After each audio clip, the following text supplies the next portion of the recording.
Salford Citeh. We all know the story by now. Taken over by the class of 92 in 2014, the club enjoyed promotion from the National League and finally brought League 2 football to Moor Lane in 2019. Fast forward 5 years and the Ammies are on their 6th manager, sat 20th in the league, and it's fair to say hasn't quite gone according to plan. With aspirations of competing against United and City, they're light years away from realising that goal. They can't even get one up on second place Stockport, the punching bag of Greater Manchester. The future's looking bleak at Moor Lane. Until now. Sir Marco's here to save the day, Salford Citeh's new gaffer, and we're not done until we've taken Salford from League 2 all the way to Champions League glory. So let's get it. Here are the boys. Oh, it's good to be back. I hope you enjoy that intro. Try something a little bit different. Anyway, enough faffing about. Let's go check out you, man. Bloody hell. Matt Smith. Look at the state of it. 32 pace. How do you expect me to work with this Gary? I'll be honest, mate. I don't think your 5 play styles are going to save you. You, on the other hand, you're exactly what I'm looking for. 23 and bags of potential. Oh, and he's got a game face as well. Elliot reeks of the captain's armband. He's definitely not a CDM though. We're going to give him the Decky Rice treatment. Just push him a bit further forward. And before we forget, let's lock him down on a 5-year contract. You're not going anywhere, our kid. He looks decent. 2-star weak foot though. Don't worry, we're going to get you trained up. Oh, and he's got a game face as well. Another youngster with a game face. We've struck gold, lads. Oh no, I spoke too soon. No, I'm sure Callum Hendry will do a job for us.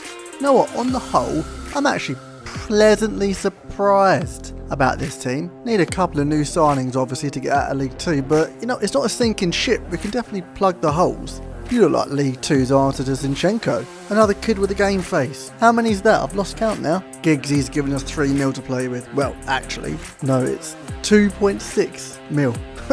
Cheeky bastard. Let's see what damage we can do with that. Oh, hang on. What a name. Sinclair Armstrong. 6 foot, from Ireland, 12 months left. Let's see what the scouts have to say. Sir Marco already knows about this boy. We don't need to scout him. You best believe he set his Tinder to Salford as soon as he signed with us. So lock up your missus, because he'll be scoring on and off the pitch. Welcome to Salford, Tiago Trukosh. His name literally translates to hole, so I'll let you fill in the blanks, but we'll call him Tiago for now. He's easily got the best face scan in the game, just look at it. Anyway, he's 6'5" and we're in League 2, so let's play to your strengths, son. Right, after sorting out the coaches, we've got absolutely nothing left in the kitty, so we're going to have to sell a couple of you, man. Sorry, times are tough now. That should pad the wallet a little bit.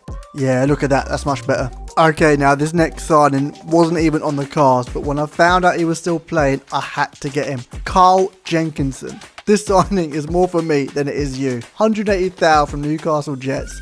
I can't believe he's still playing. I low-key think he's going to do a cracking job for us. I don't quite think it's going to be at right back. Yeah, it's definitely going to be centre back. A couple other names to add to the chopping block, and we all know he was going. Matt Smith has joined some Swiss team for 270, as well as Matty Lund to Peterborough. Hope that one doesn't come back to bite us. The scouts are done with that bloke from earlier. Oh my god. 89 pace, 74 physical. He's caught Sir Marco's eye, and we've wasted no time getting him in.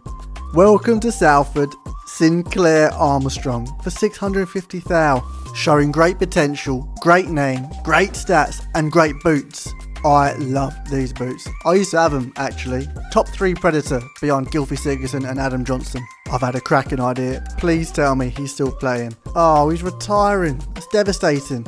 That could have been a cracking little storyline. Gonna have to snag a free agent fullback because we simply cannot afford any of the ones I want now. So Naji's joined on a free. Couple other outgoings to make you aware of. Luamba has joined Shangzhou and Torrance has joined Swindon on loan. That's left us 700k for a January signing. This is how we're lining up. 4-4-2 with a big man and slightly smaller big man partnership up top. Hendry will be in and amongst it as well. Jenko starting centre back and Callum Morton out on the left. Now let's talk about the league.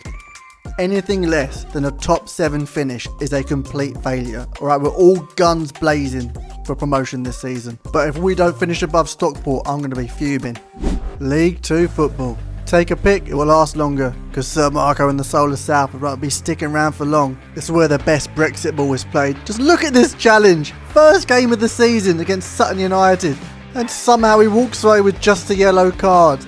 He could have been killed Decky John's not phased though. He pops a 1-2 round his assailant with McCallany, drives forward, and Thiago's clearly forgot how offside works, but lucky for us, Hendry hasn't.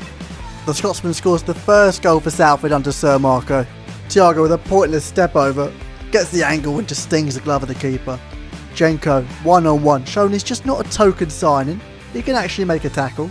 Now check this out, I didn't realise, you didn't realise, he apparently kept it to himself, but Callum Hendry has burners. Crosses it into Morton and he just heads it home for 2-0. Remember the name, lads. On the stroke of half time, it's Sutton's turn to attack. Clay dinks a lovely ball over the top. Sidibe Jr. dancing with it, and you'll never guess who scores. This Pratt shouldn't even be on the pitch. He's a disgrace. The second half rolls around and Morton decides to float one into our own box. I'm still not too sure what he was thinking. He must have had a bet on.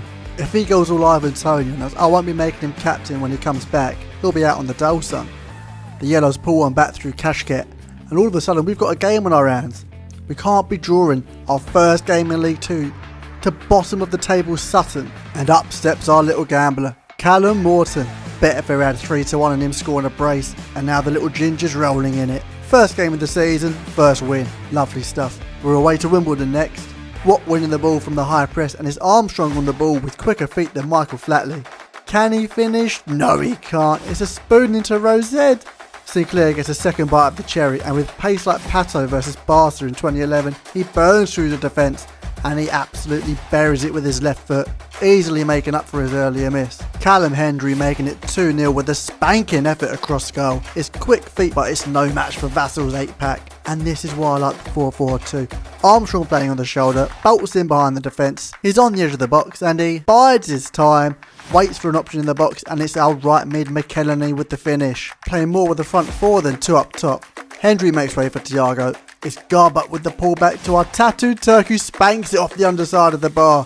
2 games in and all our attacking players have got their name on the score sheet. It's great to see. It's a game of pinball off the post, and as it ricochets round the box, it's Reeves who slips it through to Tilly, and the crazy gang pull one back, but they're not finished there. Big bad lad Davison buries it home to make it 4-2. It didn't make a world of difference though, as we walk away with a dub at Plough Lane. We're off to the other side of Wimbledon next, as we paid MK Dons a visit. I think this was the first game we played in the away kit, and you know what? It is fire! 10 out of 10. The full black number is a little bit naughty. Probably on par with the Paris FC away kit. I did love that blue stripe.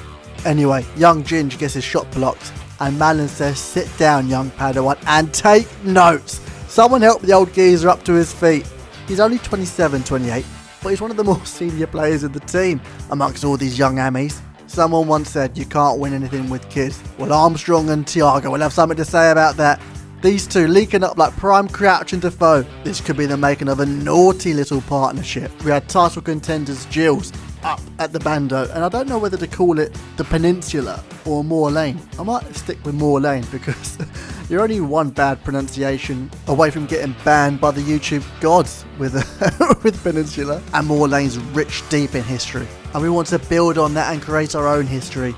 We need to rebuild the soul of Salford, invest in quality youngsters, and nurture and develop the young talent already at the club. This goal here is the prime example of that. Thiago comes on for Hendry, Malin does his man, Thiago pops it through to Callum Morton, and he makes no mistake with the finish, grabbing his second goal of the game against title contenders Gilles. McCallany grabbing an assist to complement his earlier opening goal. It's the duo linking up again on the break, and I'll tell you what, Morton's got some pace on him.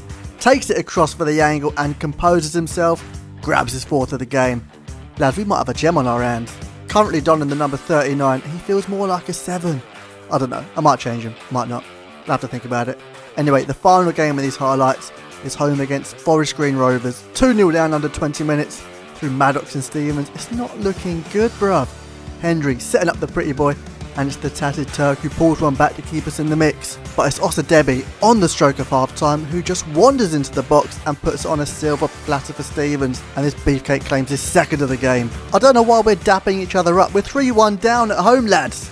Get a grip. Looking for a way back into the game, and who's stepping up? It's young Callum Morton on the rebound. The man of the moment. Nagy with a tackle and punt, and that's not Cockney rhyming slang, by the way. Now on your marks, get set, go. Armstrong off of the races, he blitzes through the defence, takes it wide and he blasts it past the keeper. The Irishman rescues a point and saves our blushes against the vegans. And let's go check where we are on the league table. Look at that, exactly where we want to be. 4 points off top and 2 points off the Hatters. That's the most important part. Now I don't want to upset the apple cart too much. These lads are on fire, but we can always do with reinforcements, especially gunning for promotion. No, Darcy, look, I've told you so many times, I don't want the Everton job. And you can keep Andre Gomez and all. I want Stanley Mills. A youngster with bags of potential, which is just going to be wasted with you lot. Look at that, job done. No nonsense negotiations between two bacon geeseburgers. He looks like he'd boot your ball away after he asked for a touch. 6 month loan from the Toffees with a cheap option to buy next season. He looks decent for League 2. And 68 shooting at this level is nothing to turn your nose up at. Good to see our new signings have hit the ground running, but look at Callum Morton, he's doing bits. And it's for this reason we are not going to sell him for 1.4 mil. It will be an Ammy right to the very end. Doesn't he look good in the black mercurials, by the way? Watt's now officially a centre mid, congratulations mate, and I've given him the new Predators to celebrate. Speaking of centre mids, we do need another one. And I was toying with the idea of Jack Rodwell, but I did just finish the Sunderland documentary and he's an absolute piece of work. I don't want him anywhere near our club. So we've gone for someone under the radar. With links to our class of 92 owners, this is a half realistic signing. Ex-Man United grad, Ethan Hamilton joins us from Lincoln for 200k plus Jez Davies. 6'2", a good all-rounder, great physical. I think that's a cracking deal. Plus he's Scottish, so he'll keep Callum Hendry company. And speaking of Hendry, I was going to swap him out for Tavares to compete for that rotating striker spot because he's pacey and I like his boots. But Hendry is doing well, so you guys will have to let me know how you feel about that one. These boots, by the way, are a work of art. Tiago, if you finish top bagsman, they're all yours, mate.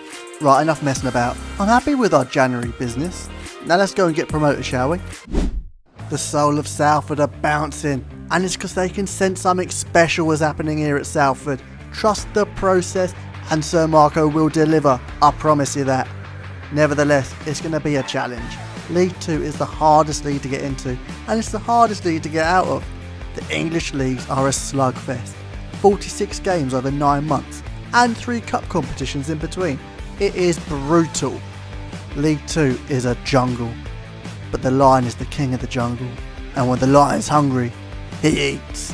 After seeing off Grimsby at home, we're off to Doncaster, and unfortunately for them, we could smell blood. I'll tell you what, Mallon's got an absolute rocket on him. Careful lad, are you going to start making this a habit? Straight into the bottom left hand corner, keeper's got no chance. Precision personified. Rovers pull one back through Biggins, but it's nothing to worry about. In fact, it just edged us on. Morton, blistering pace, in front of goal. You already know the story by now. He's back on the score sheet, back where he belongs. To think we're only offered 1.4 mil for him, I mean that's insulting. You just know the fans have got a chant for him by now. And you know for a fact it's got the words Ginger Ninja in it. Especially in all black.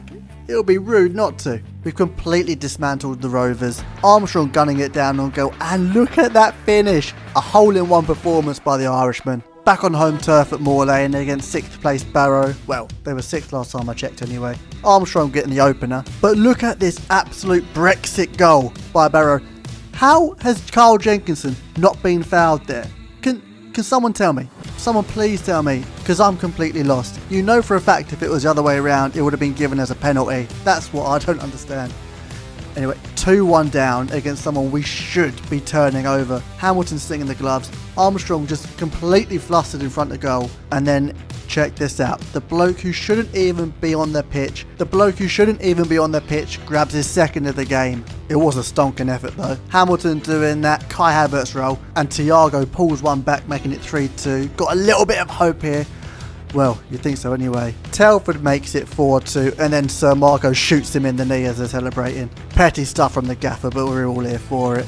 Hamilton grabs an absolute stonking effort to complement his earlier assist. The Scotsman had a great game, but it was too little too late. I think that's our 7th or 8th loss of the season, and it's not ideal when the top of the table is just so tight. Hendry, I don't know how we got away with that goal, but We'll take it. And then he does a bloody Balotelli special. I mean, Tavares is only one phone call away, son. Don't push your luck. Armstrong and Mills linking up to make it 2-0, and the youngster's got his first goal for the Ammies. Hopefully the first of many. Thiago with a lovely bit of skill here, but he's got the turning circle with a double-decker bus. Couldn't think of my words there, but he's got a little bit of Zlatan in him, I think. I'm not too sure if it's just the tact or the attitude, or the fact that he's a cheeky little so-and-so, but with games like this, he's a shoo-in for those beautiful purple superflies. Our Turkish delight blocking out the Zlatan comparisons with his hat-trick against Swindon. 5-0 it finishes, and it's the game we've kind of been waiting for all season. The Greater Manchester derby. Stockport versus Salford. Thiago keeps his rich vein of form going with a vicious volley past Jordan Smith. And there's not just bragging rights at stake here. Last time I checked, Stockport, Salford and Gillingham were battling out for a top 3 spot. Thiago gets it. There's a title at stake here. That Trevella puts us 2-1 up in the derby. If we keep it tight at the back, we should be able to keep our name in the hat for the title. But it's Wootton to grab the game levelling goal, and the Greater Manchester derby ends 2 apiece. Now let's go check where we are on the league table. Okay, calm.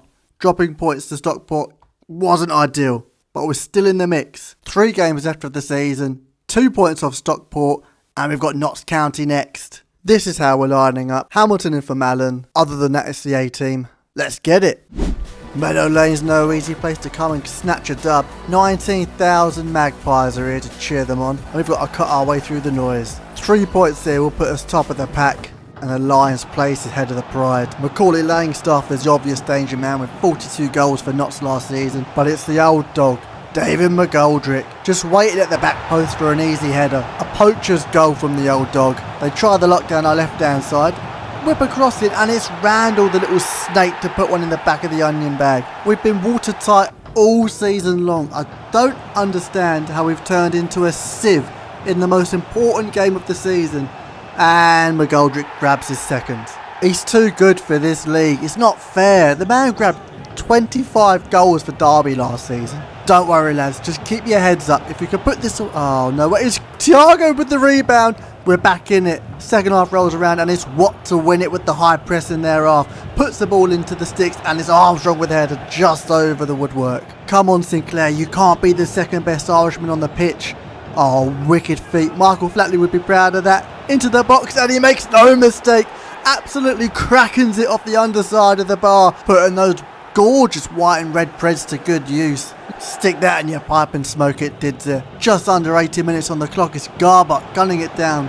Armstrong into Thiago, and the Turkish delight pulls us back from the depths. Salford 3, Notts County 3.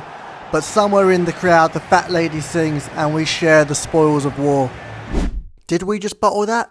I don't know. We're still in third on goal difference. But if we thought Notts County was a tall order, we've got second place Wrexham up next. The only change is Morton up top, Mills and McElhenney on the wings. Let's get it. This is why we love career mode. What a cracking storyline. 2 of the league's favourites to go up, and we get them in our last 3 games of the season. Yes, we rescued a point against Notts County, but this is our chance of redemption. We can bunny hop Wrexham into second and be 1 point off Stockport with 3 points. If Mills can hit the bloody target. I didn't have great expectations for the youngster, but the less said about that, the better. Elliot Lee into Marriott, and it's a big save from Cairns. He's been like a rock this season. Declan John, the loanee from Bolton's, had a quietly good season as well. He slips through Thiago, and let's be honest, we all know how this story ends by now. The Turk's writing his own history with the Ammies. This is fact, not fiction, and these first 24 chapters have been breathtaking. I feel a New York Times bestseller on the cards. But this isn't the script FC Hollywood has written. Mullen turns tilt inside out, and he levels the score. That's not even Paul Mullen. It looks like he was bought off Wish. We share the points at Moor Lane, and we could be in the spot of bother here. Thiago, just keep your nerve, mate. It's not worth it. It's not worth it. We've completely bottled it. Completely. Competing all season long for the title, and now we've dropped to 4th. The definition of bottle jobs. Our only hope of automatic is praying that results at Gills, Stockport and Wrexham go our way, and decimating relegation fodder Crawley Town. Mills drops to the bench, Morton back at left back, and Armstrong's back up top. Let's get it. This is it, lads. Forget about the last 2 games. They're done.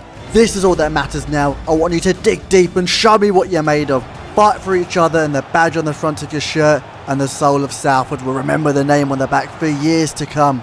This is your chance to build a legacy, create history as the team that got promoted to League One and looked bloody good doing it. Our shot-stopping captain Alex Cairns leading from the back with some immense goalkeeping, and it's Armstrong knocking on the door, trying to find our way into this game. The cross from John's deflected, but it's Armstrong again to force a corner out of nothing. Garbett puts the ball down, and as he searches far and wide, he finds his Turkish delight in the centre, totally unmarked. He puts us 1-0 up. Having a 6'5" striker on any team isn't a bad game plan. Set pieces win World Cups. It's done wonders for us in League 2.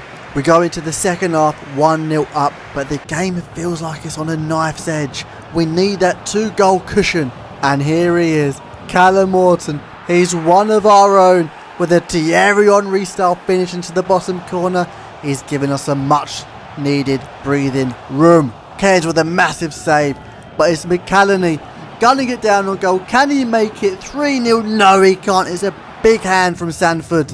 Now what's wrong with this picture? It was Jenko playing Orsi on. He tries to take him down, but no bueno, and he buries it into the top right banjo. We've lost control of the game at this point. It's end-to-end stuff. But as we work our way into the box, it's Armstrong with a touch and Travello into the top left banjo. I'm so happy for him. He's finally got his well-deserved goal, and what a finish it is. I can't believe he was just chilling on a basic scout report. It's like he came gift wrapped.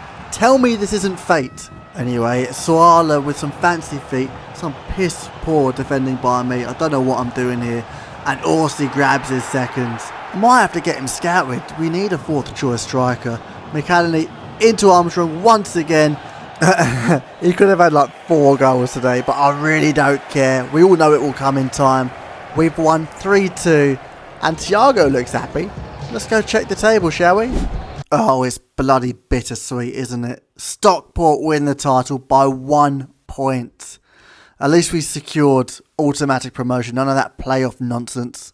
Kirk finishes top bagsman, but look at Thiago and Armstrong. 48 league goals between them in their first season. I think this is our partnership all the way to the Prem. Thiago finishes top bagsman, so we'll be getting those purple superflies next episode. Armstrong, I'm never taking those white and red Preds off you, but Callum Morton, 20-9 as a left mid, that is class, mate. Decky John's loan has expired. I might bring it back on the cheap next season. I'm not too sure, but either way, we're going to need a new right back. I've got my eye on a couple, man. What do we think? Kane Wilson from Derby, 24, a good all-rounder, about 1.3 million.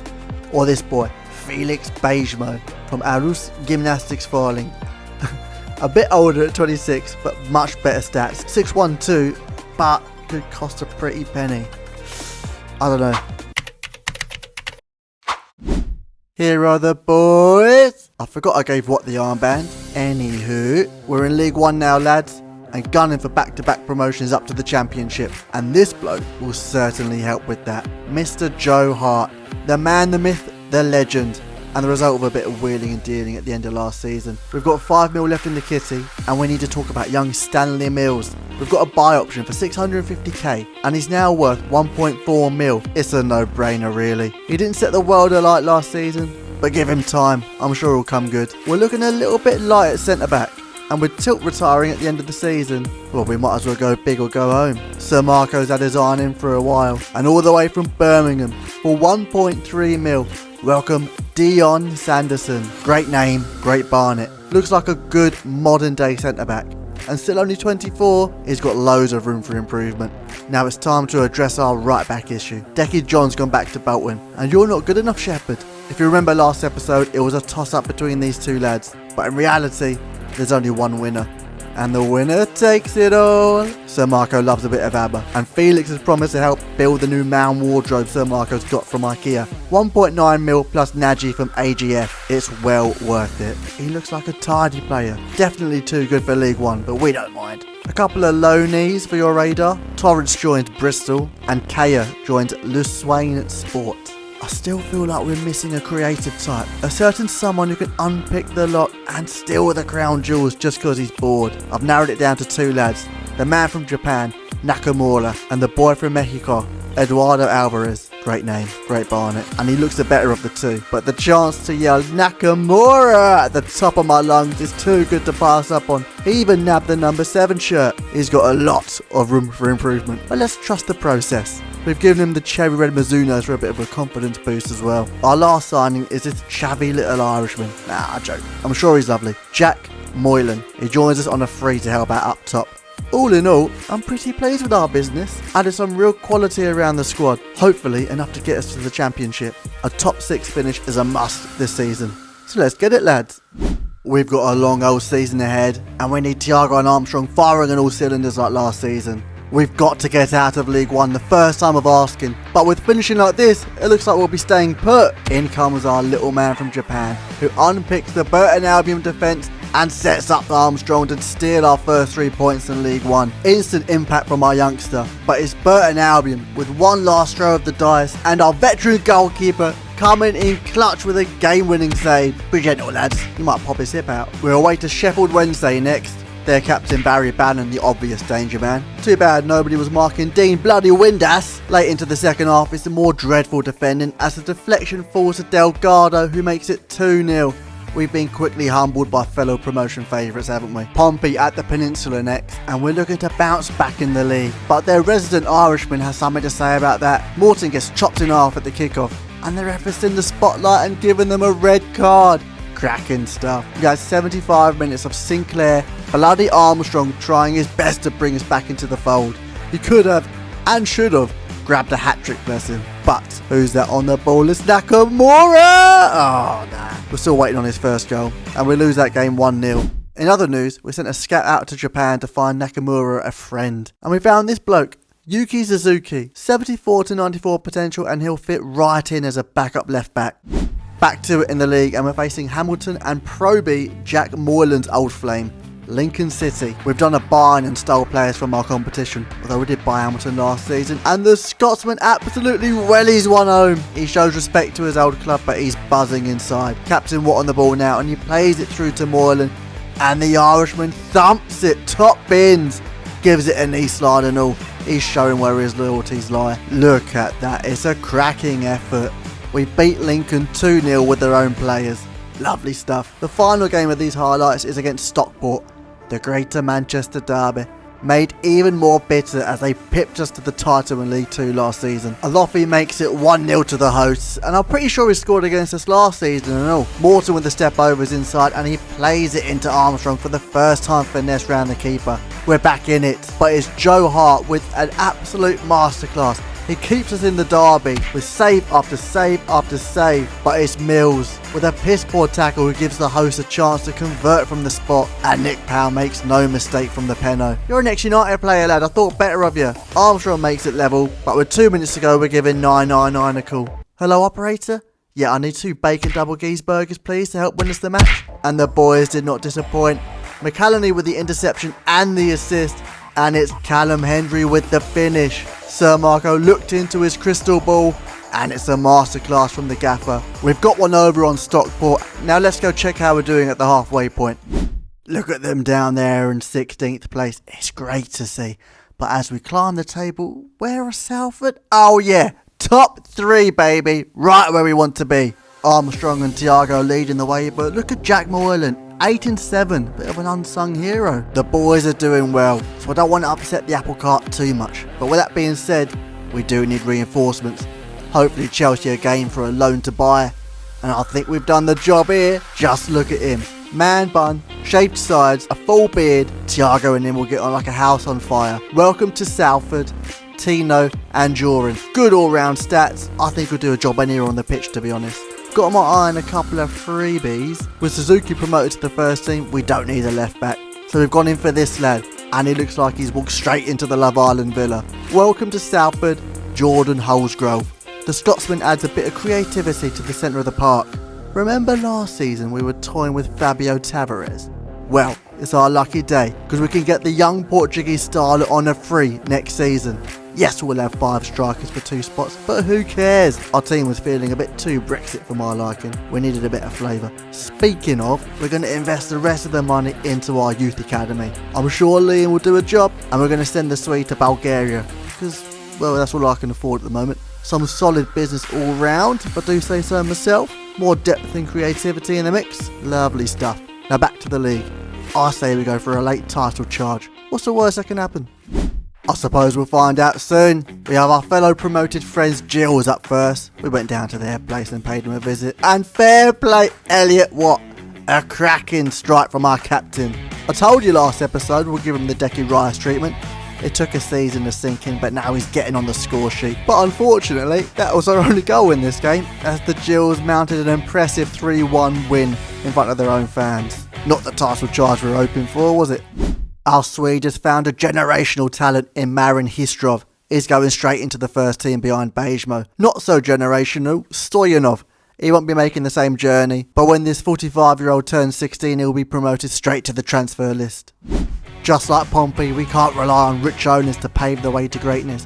We need to become self-sustainable, and selling off some youth academy grads might just be our way, but we got to make sure to keep our bona fide superstars like Tiago Chakush. He's having a great second season with Salford, and almost grabbing an assist to complement his earlier goal. Armstrong wasn't quick enough. Now what's this from Captain Watt? He's having a go! Spanking it off the woodwork. It's a world-class display for Matt Macy. We should have been 3 goals up at this point. We finally grab our cushion with a lovely Armstrong Travella. Devlin plays one through to Bishop, and they grab one back in front of the own fans. Look at the state of our defensive line, by the way. It's bloody diagonal. It definitely wasn't the left back's fault. Look at the state of that. Anyway, we had to compose ourselves, but obviously we didn't. A ball over the top, a piss poor challenge from the left back means Adam can just blast one home to make it 3-2. 2 goals from the Gingerbeard, and they're now winning at Fratton Park. Mills gets the ball off Jenko from the throw-in. He spins round in a circle, lays it through to Armstrong, and the finesse shot past Matt Macy pulls us back level, and we share the spoils of war. This second half of the season title charge isn't quite going to plan, is it? But with 100 games under our belt, hopefully the odds are in our favour away to Cheltenham. Not exactly dressed for a day at the races, is he? But when you've got pedigree on the pitch like Armstrong, who needs a suit and tie?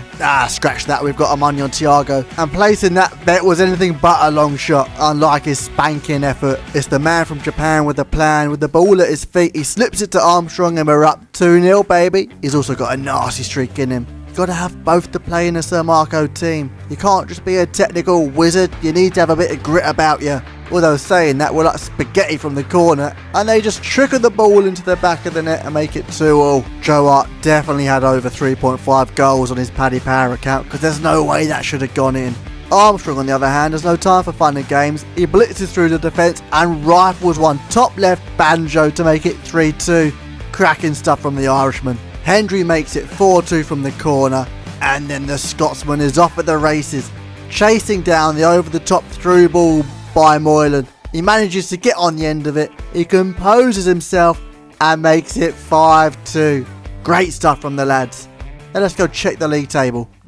9 games left of the season, and it's fair to say we bottled the title charge again. But just take a look at who we're playing in our final games. Plymouth in 7th, Wigan in 4th, Oxford in 8th, Carlisle in 6th. 4 massive games to secure our spot in the playoffs. And it's Plymouth up first. The Coastal Club made the 5-hour trip to Moor Lane just to be denied by a Joe Hart masterclass. I mean, the lad had the game of his life. He's kept us in the mix, and if it wasn't for him, we'd have been down and out for the count. But we have to capitalise on the gift he's given us. A bit of Route 1 football, and Armstrong gets a corner from the block shot. It's Mills on the ball and he whips it round for a Tiago header. The joys of having a 6'5" striker. It was a cracking ball though. Hart quick off his line to keep it 1-0, and then it's Callum Hendry to secure us the 3 points. We definitely got away with one there. We're going to need a more complete performance against Wigan at the DW Stadium. It's Garbutt with a careless bit of defending in the box. And this weird Jedward looking geezer steps up to take the pen, and it's Joe Hart with a big hand to push it wide. Put a smile on your face, bruv. He's arguably our player of the season, giving a solid foundation for the likes of Nakamura, Tiago, Armstrong to thrive in. Speaking of which, is our dynamic duo again, linking up to double our lead. Armstrong with the assist, Tiago with the finish. These two on the same wavelength, it's great to see. Hamilton, on the other hand, is in a world of his own. You can't be getting red cards at this stage in the season, mate. Come on! Anyway, 2 goals up though. We're looking good. The only thing that can make this better is like scoring a scorpion kick or something. Oh my god, Callum Morton! How dare you!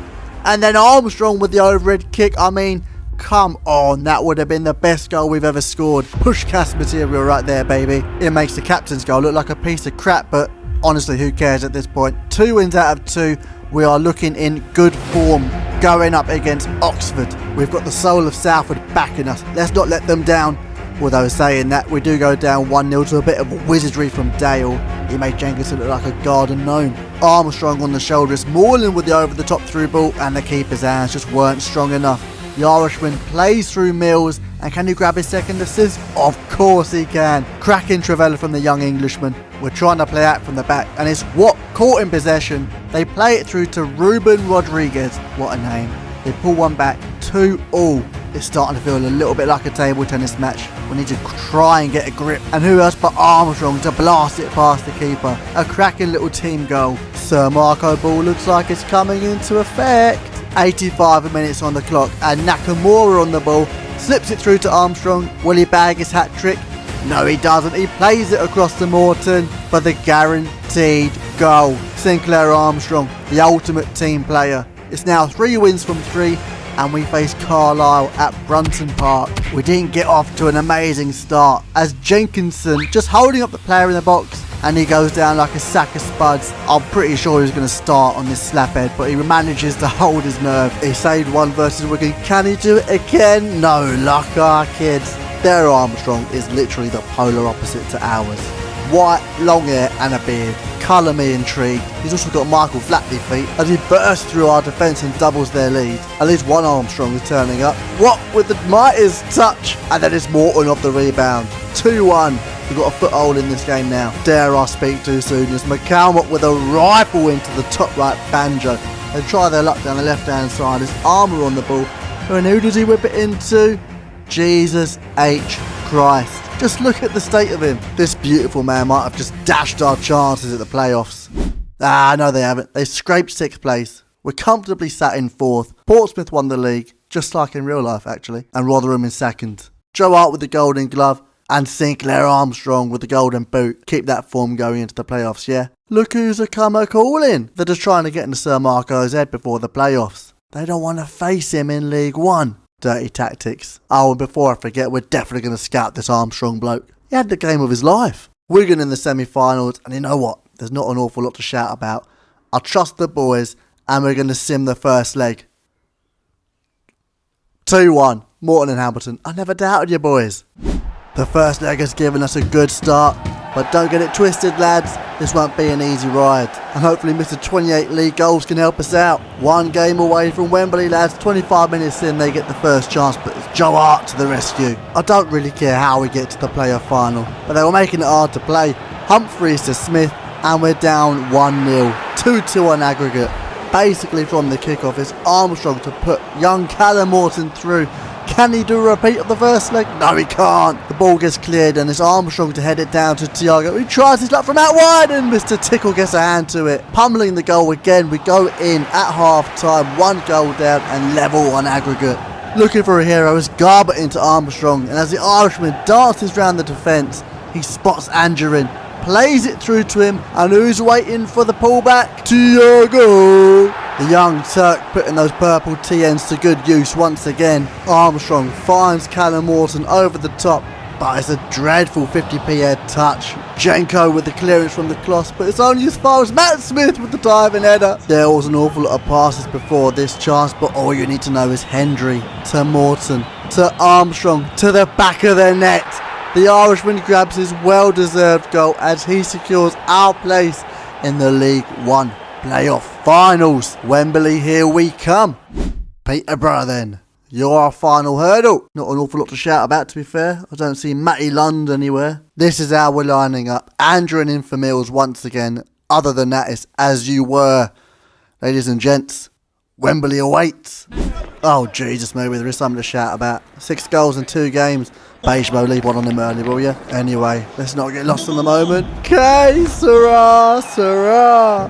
Whatever will be, will be.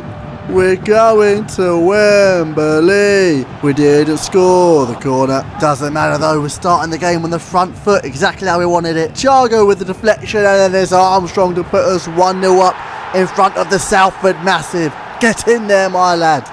Literally from the kickoff though, it's Garbutt with some weird crab walk. Their players on skates, he breezes past the defence and levels it up 1-1. Garbutt had absolutely no chance. It was like watching a Ferrari drag race a Mini. Might be somewhere we have to look at next season. Down our left hand side again, Randall makes it 2-1 and we're officially behind in our first visit to Wembley. The Peterborough fans going bonkers. Yeah, I know, boss. I know. I don't know what to tell them. Get a grip, lads. A season-long grind just to get bent over at Wembley. I'd rather it not happen. Don't even know if Joe Hart got fingertips to that, but I'm so grateful it didn't go in. Andrew with a 40-yard quarterback pass. It's Morton on the ball now. He cuts inside and their keeper is equal to it. 2-1 down going into the second half. We've got it all to play for and nothing to lose. 58 minutes on the clock and still down. This is where you need your big players to step up. And none get much bigger than 6'5" Thiago Chakush, giving it the big one with the Haaland celebration. That'd make a great profile picture, wouldn't it? Just look at him, he's absolutely bodied that bloke and he slotted it past the keeper. You just know his Insta DMs are going to be popping after that. Enough of that, we're still on level terms. And as we play our way out from the back, we played it down the right hand side through to Angerin, who lobs in a wonderful ball to Sinclair Armstrong. Not to be outdone by his Turkish counterpart, he's grabbed his second goal of the game. The Irishman has got a deadly touch on the end of that cross to put us 3-2 up. I've just realised I didn't suit and boots to Marco for this Wembley final. Oh well, doesn't matter. Doesn't matter how you look, it matters how you play. And we're playing delicious 4-4 F2 football that Sir Fergie would be proud of. Bageman down the right hand side and who's in the penalty box? It's Sinclair Armstrong yet again. 4-2 up at 80 minutes on the clock. We clear from the corner and it's Armstrong with a delicious flick over his shoulder. He's gunning it down. He's been the quickest Irishman since Shane Long. All the way from box to box, he makes it 5-2 and he grabs 4 goals to send us up to the championship. I knew we were too good for League One. I just knew it. A season-long grind and it's official. Salford Citeh will be playing championship football next season and one step closer to the ultimate goal. But for now, let's enjoy, let's savour, let's cherish this moment as we lift our first bit of silverware at our home away from home. Here we are, confirmation for you lot of our first bit of silverware in the trophy cabinet. Not bad for a 4th place spot, is it? And something to bring to your attention, Joe Hart is retiring at the end of the season. I literally don't know how this has happened. I locked him down to a 2-year deal. No surprise that big Sinclair Armstrong has finished Salford Citeh's top bagsman. Thiago coming in clutch with 24 and 8. But Callum Morton, I expected more from you. Last season you were hitting 20 goals. Now you're just barely getting 6 and 5. Shout out to Dion Sanderson, by the way. Still only 25 years old. He's got bags of potential to grow into. I'm thinking about giving Nakamura the keys to the city in the championship. I don't know. I've got faith in the youngster. Call it a feeling. Call it delusion. I don't care. We're in season 3, baby, and with a bit of luck, the Prem is only one top 6 finish away. So without any further ado, let's get into it, lads. Here are the boys. We need to get you lot championship ready. Sinclair and Thiago, it's time to prove your worth, lads. Now get us up to the Prem, yeah? A friendly reminder that Joe Hart has retired, the cheeky git. So we might have to find another number 1. Although saying that, Till also retired last season. And we've only got 3 centre-backs. Oh, what to do, what to do. Skulls has given us 6 mil to play with, and we know where we need to strengthen. But it won't hurt to sell a couple of ringers now. We've got to bump the budget up. Oh yeah, I forgot, we signed Tavares on a free last season. We scouted him in season 1, and the chosen one has finally decided to arrive. It's always worth scouting the freebies when we're trying to build on a budget, because you never know, you might just find a gem. We've got a choice to make here. Do we go for Premier League experience or young potential? A decision we'll have to make later on, because we need to focus on our weak links. This is who I'm tapping up to be our number 1, Quiveen Keller. And as luck would have it, we could snag Tanganga on a free and solve both our problems. But then the club's long-term plan to sign Liam Scales goes flying out the window, and I'm not too sure how I feel about that. Look at him, 6'2", left-footed, Irish Viking of a man. Do you know what? We have to stick to the plan. I don't like a cheap and easy fix. It didn't sit right. So I'm listening to my gut. The Irishman Man Mountain joins us for 3.5 mil plus Shepherd. I feel like I've thrown Jenko under the bus here. I'm sorry, bruv. Looks like it's your lucky day, Cairns. He'll remain our number 1 for the rest of the season. Okay, I made my decision, and I'd be a madman to pass up on Diallo. Get it? A madman? Because his first name's Enough of my crap dad jokes. Look at him. He's too good for the championship. So let's not waste his time. And you two better be looking over your shoulder, because he's going to take one of your spots. I'm just not too sure who yet. Finally got some offers in for our ringers, and I don't feel too bad. He did have half a season to prove himself, but he never did. And I can't say no to 5 mil for Holsgrove. Ashley joins Bristol, McLennan joins Lubin, Torrance joins Port Vale, and Suzuki's off on loan as well. Look at that, we basically made our budget back. And I know just who to spend it on. Say hello to our new left back, Kian Best. He looks like a great young prospect, and he's basically the reason we shipped out Suzuki to develop, because it will more than likely be Garbot's last season with the Ammies. And now our transfer business is done, let's crack on with some games, shall we? Even though we bounced up the leagues, it's been a slogfest to get here. The Championship is arguably the most competitive league in England. So much to lose and so much to gain. But let's hope this new lad's up for the fight, especially as Preston were the first Championship team to visit Moor Lane. A bit awkward for Kian Best. He's a bit all too familiar with these lot, but it's better with the soul of Salford backing you at home. And that's exactly what Alex Cairns was channeling, up until the point they got the best of us. A couple of big stops from our number 1 just wasn't enough to stop this double-jointed cretin making it 2-0. And from that point on, the floodgates just simply opened up. Best getting done by his man. A near post strike which Alex Cairns probably should have saved, where they make it 4-0 down, and you never guess what happens from the corner, 5-0. Talk about a humbling. Maybe we need to manage our expectations. Looking to bounce back in our next game, away to Luton. Still a bit gutted Kenilworth Road hasn't been added yet. And you know what? If there's anybody who I'd let score against us, it's Heli Ruddock Mapanza. Still holding it down in centre mid, the bloke has basically completed the Football League, from the National League to the Prem. And this, ladies and gentlemen, is a level. A mixture of teams that are fighting to be in the Prem, and a mixture of teams who have been relegated from the Prem. And after bringing it back to 1-1, Luton quickly re-established their dominance by banging in 2. Mawson busting the gut down the left hand side but thumps it off the bar, and it's Diallo with the rebound, but the keeper just plucked it out the air. Get a life, Kaminsky, just give us a goal back. Thiago into Ahmad, into Armstrong, and it's 3-2. Just as you thought we were going to get a foothold in the game, Luton once again grab a goal to make the final score a 4-2 loss. It's now back-to-back L's, ladies and gents.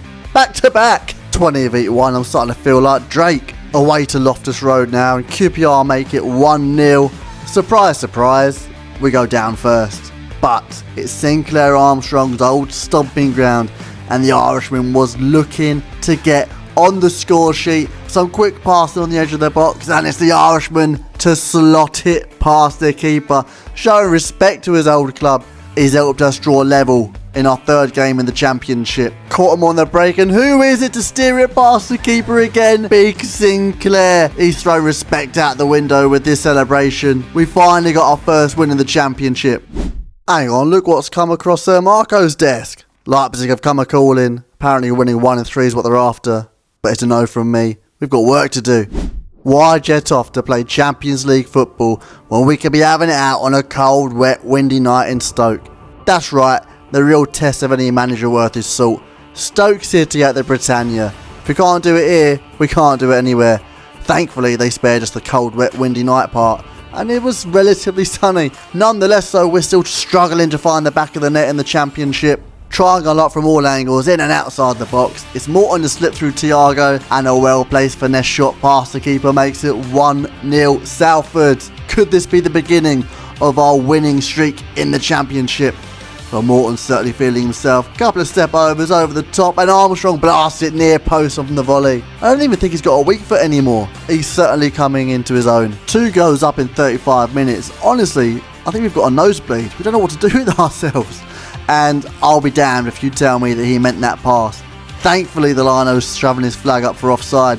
Don't worry though, 4 minutes later they pull one back, 2-1. Just our luck really. On the stroke of half time is Hamilton with the slip and slide, and Vidigal turns his man and finally gets his goal. Nothing the liner can do about that. 83 minutes on the clock. It's Armstrong through to Watt though, and who's there to finish it off? Fabio Tavares. The youngster grabs his first goal for the Ammies and secures back-to-back W's in the championship.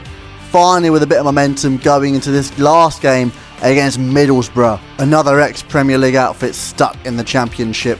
Mills doesn't mind though, he opens up the score in 1-0. Always love seeing our youngsters on the score sheet. Now what's this from Hamilton off the bar? Oh, that would have been priceless, Ethan. Keep your head up, son. Scales gets across the way. It's McGree on the edge of the box. What's he going to do? Left foot across the keeper. I'm sorry, but Alex Cairns, you should be getting that. Sanderson giving the ball away quickly, but just look at this from Latte Lath. Does one, does two, places it past Alex Cairns. I can't help but think if we had Quevin Keller in net, we wouldn't be fighting to win these championship games. But when you've got talent like Stanley Mills, I'm more than happy to try and outscore our opposition. Involved in play in the second half, it's Watt who plays it through to Armstrong, and you know where it's going to end up from there. Bejmo getting caught in possession again, and it's Latte Lath with his second. 3-all on the score sheet. It's Jones down the right hand side. Coming in with a scissor kick. Oh, Alex Cairns, fair play. I'll take it all back. Armstrong over the top. Thiago with the touch. What's it going to be? Back of the net. And the boys have come out on top. Now, let's go check where we are on the league table, shall we? Okay, it's not that bad. Sat in ninth, but we're only 3 points off of 5th place. We're in the mix. Armstrong leading the way with 13 and 5. Thiago only playing 16 games though. Not too sure what's going on there. We've still got a bit of cash left in the bank, and to be honest, after watching those highlights back, well, you know exactly where we need to strengthen. The only question is, can we do a sneaky little deal? We haven't got enough players to sell to bring him in. We're stuck with 4 mil, and something tells me 3 million and 15%. Yeah, it's not going to work, is it? 6 mil? Nah, we'll try our luck next season. Instead, let's try and strengthen somewhere else on the pitch. Looking like he's come straight from a Blink 182 concert. Welcome Harry Vaughan. Just look at him. He's old enough, I promise. 3 mil from Stad Brest, and he's a nippy little winger. Still only 21, he's got bags of potential in him. 800 and something K left in the bank. We're going to be spending it mostly on a youth academy. But you know what? Jello's had a decent season. Morton's had a good season. Vaughan is just something else adding to the mix, aren't you? We needed a 4th choice winger. Kamora, you've still got keys to the city. You just need to start proving it. Come on, walk around with a bit of swag. I want a couple of goals on camera from you by the end of the season. The boys know what needs to be done. We need to secure our place in the playoffs. And our first test is away to Hull at the MKM Stadium. Harry Vaughan will know all too well about these lot. We just seem to be nabbing players from other championship teams. Crap defending, but Alex Cairns, come on lads! The Tigers go 1-0 up under 15 minutes and then just seem to lose all composure. That suits us down to a T. Harry Vaughan on the ball, takes it round the defenders, gets himself into the box, and it's a bit of a weak shot with his weak foot. In all fairness, he seems to be more of a playmaker than he does a lethal finisher, unlike Isak, who grabs himself 2 goals in the first half. Oh, it's really coming back to bite us, isn't it, not getting a goalkeeper.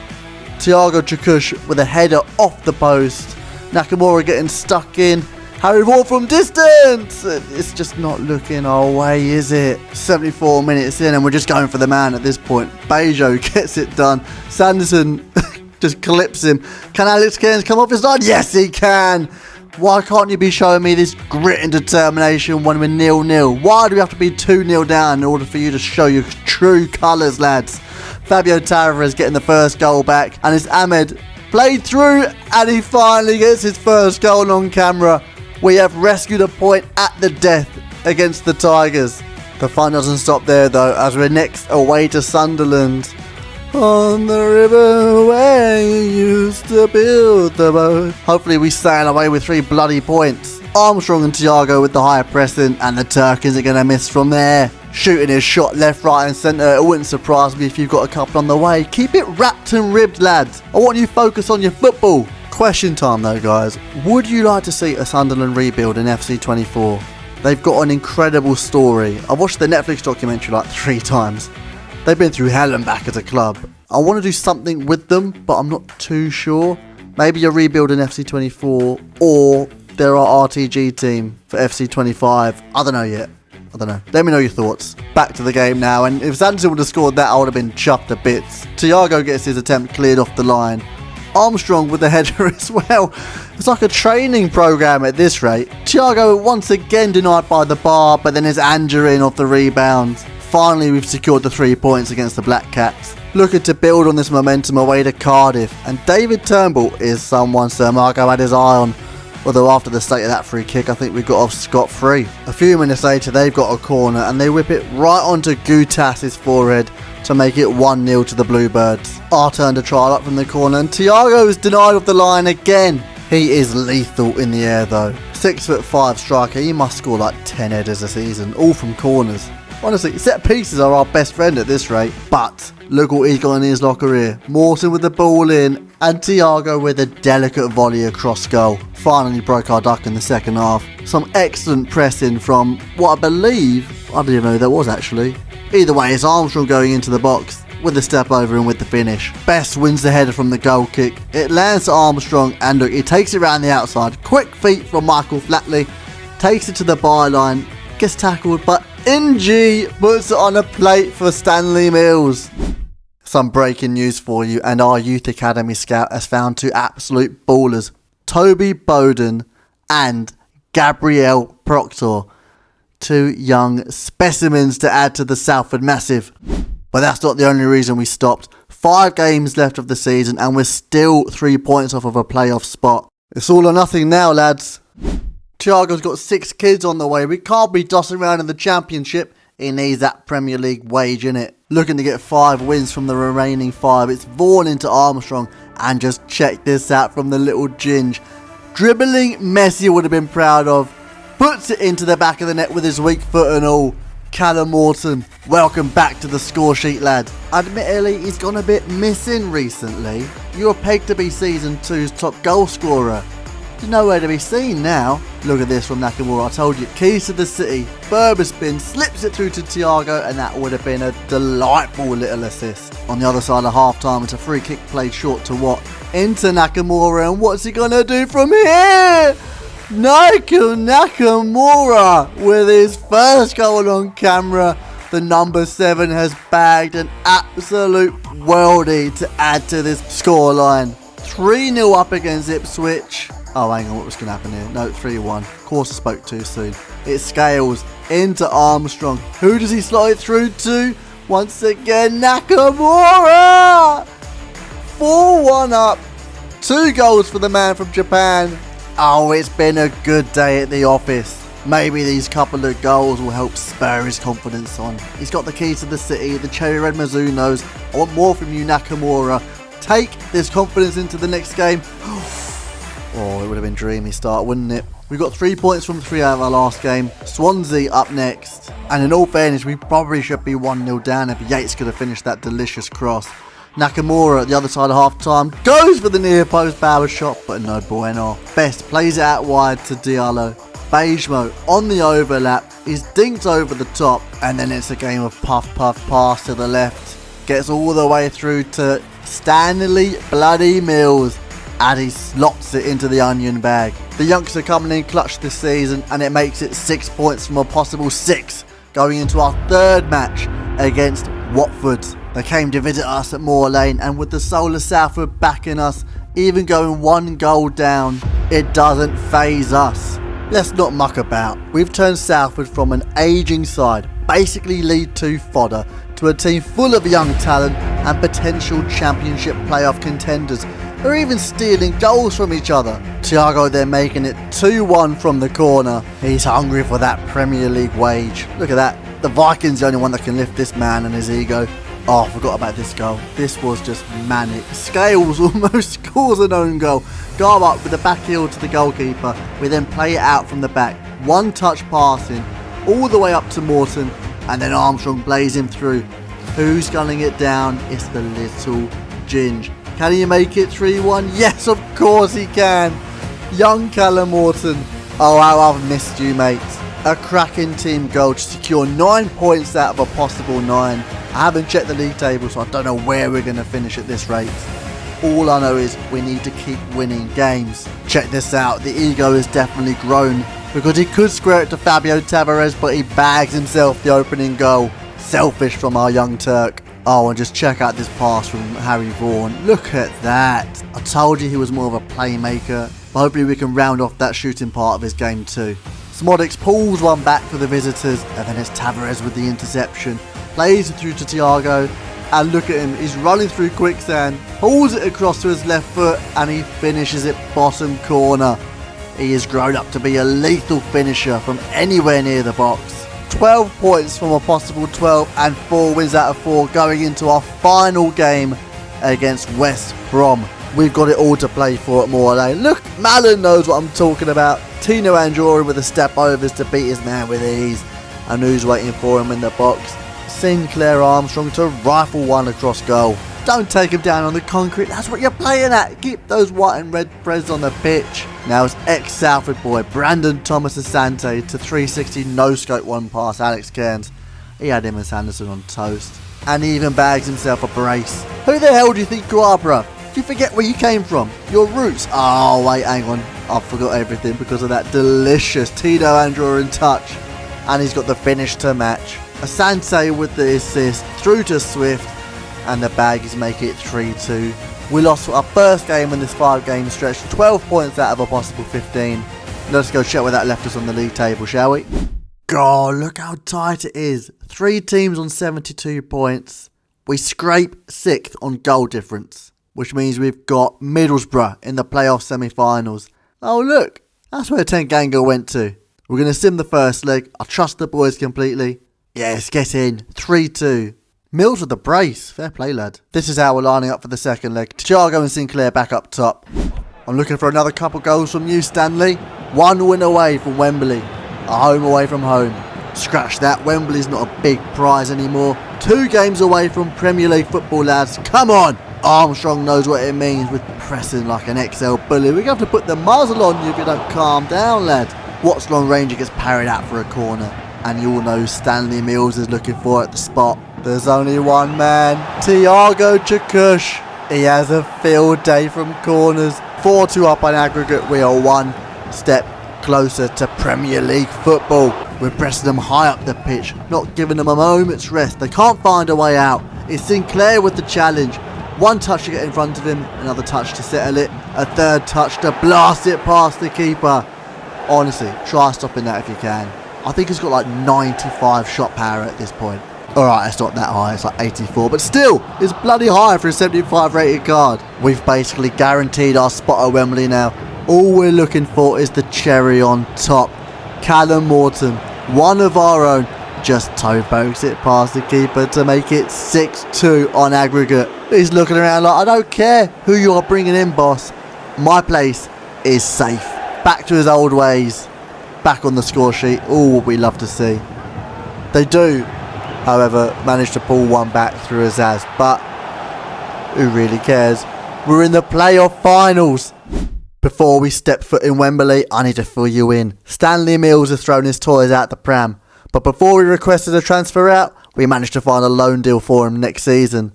And you'll never guess who we've got in the final. The Saints. Honestly, you can't write it, can you? This is how they're lining up, and to be honest, I'm not too arsed about any of them. This is how we've set up. Thiago and Sinclair up top. Controversially, Mills keeps his place in the starting lineup. Nakamura with key to the city. What with the armband? Ladies and gentlemen, Wembley awaits. Que sera, sera. Whatever will be, will be. We're going to Wembley. Que sera, sera. We're definitely the underdog. And we all love a good story, don't we? I still can't believe the Saints haven't found a way back up to the Prem though. I mean, we are in season 3. They might have yo-yoed up and down, but we have no way of knowing, do we? We've started off the game on the front foot. Go on, Callum Morton! The Ginger Ninja getting stuck in, lad. He is relentless. Creating his own 50-50s just so he comes out on top. Oh, the mentality. But who's this on the ball? Thiago Chakush across goal with his weak foot. Oh, the big Turk has put us in the driving seat in our promotion playoff final. Drop top down, seat back, cruise control with Justin Timberlake blaring out the speakers. Sekou with the Powerpuff shot and Alex Cairns with the shithousery. Go on lad, have a bit of that. Beige mode, just standing on focus. We don't want to be giving away a pen now, and it's Alex Cairns with the save at the near post. We showed our number one a bit of tough love at the beginning of the season, but he was letting in howlers. He has improved massively come the second half of the season. He's kept us in it. From the corner, they take it short, play it round to a Rebo, just slots it past our number one. We can't be pointing fingers at our goalkeeper there. The bloke literally took it around about 7 players. We go in at half time, 1 apiece, with the gaffer giving him the hairdryer treatment at half time. We're looking for a much improved Salford City in the second half. Playing it down this right hand side is Thiago, back to the man from Japan, and he Travellas it, but it's Lumley with the easy catch. Made it look like a little bit of a Powerpuff shot. This time it's Armstrong trying to lock down the right hand side. Plays it across to Nakamura, but it's Bella Kotchap with the block. We've lost our keys and we can't jimmy the lock on the Saints defence. We managed to snuff out their attack, but it's Alex Cairns who fires one into the left back. He loses out. Sekou places one back out to Dibbling. He just holds up Liam Scales. On once more to Bree, and who's at the back post? It's Kamal Dean with the header home. Oh, look, and he even pulls up and sits in front of the soul of Salford, just rubbing it in. Oh, we're going to let him get away with that, lads. Thiago Chakush with the step overs. He's looking to drag us back level. Gets his shots off, but it's an easy save for Lumley. He's headed back out. Watt nods it down to Hamilton, who tries it up from range, but it's an easy stop for Lumley again. 89 minutes on the clock. Mills getting stuck in. Nips it away from his soon-to-be teammate next year. Plays it across to Thiago. On once more to Armstrong, but no luck. Tries again, but Charles is there. Clears his line. Who's this? Dion Sanderson with the ball at his feet on the halfway line, and he plays a 1-2.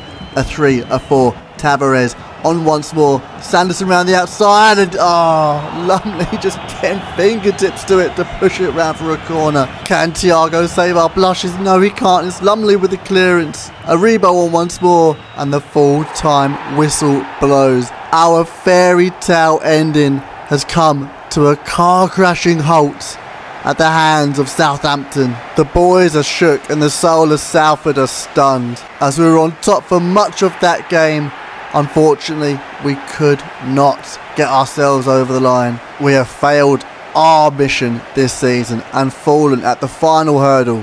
I can't believe we're playing championship football in season 4. The playoffs, we're coming for the title. That spot is going to be ours next season. I'm reserving it now. I can barely stand to look at that. Our youth academy investment is paying off though. Bradley Skinner, 94 potential and a man bun. Yuki Suzuki's low deal was paid off though. What's that? Up 8 overall, 67 rated. He's coming for your spot, Garbutt. Thanks for your service, Alex, but you're not going to be anywhere near the first team next season. You'll still be around for cup games and that. Thiago well and truly pulled it back in the second half of the season. 25 and 10. Armstrong with 22 and 11. But let's look at Kian Best, shall we, for a second. 10 assists from left back. How many of those do you reckon were corners straight to Thiago's forehead? Diallo has earned his spot at right mid with Mills off to play in the Prem with Saints. Sends shivers up my spine. Listen, we bottled it in the playoff final last season. We might be stuck in the championship, but guess what? We're coming for the title. Welcome to season 4 of Salford City. Here are the boys. Right, there's no messing about this season. The Prem's waiting for us, so we need a new number 1 between the sticks. We've got 10 million in the kitty, and I think we all know who we're going to splash the cash on. Shake my hand, lad. Arguably 1 season too late, but you're here now. Kevin Keller, welcome to Salford City. The number 1's our new record transfer, and I must admit he does look the part, doesn't he? We're making deals up the other end of the pitch as well. Marcus Force joins on a free. He knows how to get about in the championship, so it'll be good backup for Sinclair and Thiago. But we can't have 6 strikers for 2 spots. It's time to trim the fat. It's with tears in my eye we say goodbye to our day 1. The man who scored our first ever goal, Callum Hendry. It's been real, but we can't say no to 1.25 mil. We also say goodbye to Jack Moylan. We bought him in on a free, but he's best known for scoring that thunderbolt against his old club. 950,000 to Brescia. We also sold some youth academy grads that were never going to make the first team. Don't worry, Suzuki's not going anywhere. He's just joining Mills at Southampton for some much needed development. They're just on the fringe. They're not first team quality just yet. After all said and done, we've got 7 mil left in the kitty. So we decided to splash out in a couple of defensive reinforcements. Kai Janahova and Will Fish join us on a free. Finally, some good quality cover all across the back line. Defence and attack is now reinforced. Now let's talk about the midfield. I want one of these two to join our ranks. We tried our best, but Lorient are keeping Joby hostage. Why so serious? Dele Alli it is then. I'd be lying if I said I didn't want him last season, but we just didn't have the cash. 3.25 mil from the Toffees. We're in 2026 now, and I'm going to take a stab in the dark and say he didn't make the World Cup squad. Now our last bit of business is a sneaky investment for next season. Connie De Winter joins on a free, and the plan is to loan him out this season and then sell him off when we get to the Prem for some extra funds. But let's go ahead and focus on this season. We definitely look a bit more solid all round. Premier League experience in Keller and Dele Alli. We look too good for the Championship. So let's jump into some games, lad. Here we go, round 2 in the Championship. With Stanley Mills out on loan, Amad Diallo gets a proper bite of the cherry this time round. We kick things off away to Sheffield United. Thiago Tracush with the header, and some things don't change from season to season. Leave it out, I was feeling sentimental, so I gave Alex Cairns one final run out in the league. So sue me. I felt bad, but although now I think about it, I probably should have left this testimonial match to be some random home game in the Carabao Cup or something, not in the league. Well, they're saying that he pulls out a world-class save. I take it all back. Well done, lad. If he was pulling out stops like that last season, we might have been in the Prem by now, but oh well. Let's try and enjoy our time in the Championship. It's not going to last forever, is it? Anyway, 85 minutes on the clock, 3-2 up against Sheffield, and Fabio Tavares have been brought down. That's it, ref. Well done. Red card for Aaron Trusty. Callum Morton on the ball now. What's he going to do from here? He has a dig! Oh my word! The little Ginge has rifled that into the top left banjo. I haven't seen a long shot like that since Kendrick's A minor. 60 long shots and 66 shot power. My arse! Coventry were up in the firing line next and waving the white flag of surrender, but to be honest, we were too busy running the train on Sheffield to notice. Thiago opened the scoring, but then Dion Sanderson was like, you know what? Hold my beer. Takes it all the way from his own half and rifles it. He even whips out a suey for good measure. You know what? He tried it a few times last season, but it never came off. I'll tell you what, it did this time round. Thiago grabs a brace. And then it's Sinclair Armstrong with a delicate finish to make it 4-0. But this one right here might be my pick of the bunch. A no-look touch and then a diving header over the keeper. 5 goals, 2 sueys. What more do you want from a game away to Coventry? Oh yeah, a Sinclair Armstrong brace. 6-0 it finishes, and then we're off to Rotherham. No hard feelings, Callum Hendry. It's just business. But I'm going to take that shot on goal personally. Show him how it's done, Ahmad. Finesse shot. Ooh! The Ivorian is well and truly taking his chance in the spotlight. Unlike Callum Hendry, who gets subbed on the other side of half-time. 60 minutes on the clock, they try their luck with the cross. Bejmo clears it, but it's only as far as their man. And then Nakamura with the silly challenge inside the box. Gives away a penalty. Will our new number 1 step up and be the hero? Yes, he will. Not once, but bloody twice. Quevin Keller with the double save. He does let Rathbone shot at the near post in though, but you know what, everybody's allowed one mistake. Nakamura with a godly touch and finesse shot, but their bearded goalkeeper comes out on top, celebrating like he won the bloody World Cup. Thiago takes full advantage of that and nods one home to make it 2-1. Now let's see what the scouts have found. Noah Simmons, 71 to 94 potential, and I'm not too sure what it is, but there's something about it that screams first team football. It might be a couple of seasons until you're given a run out.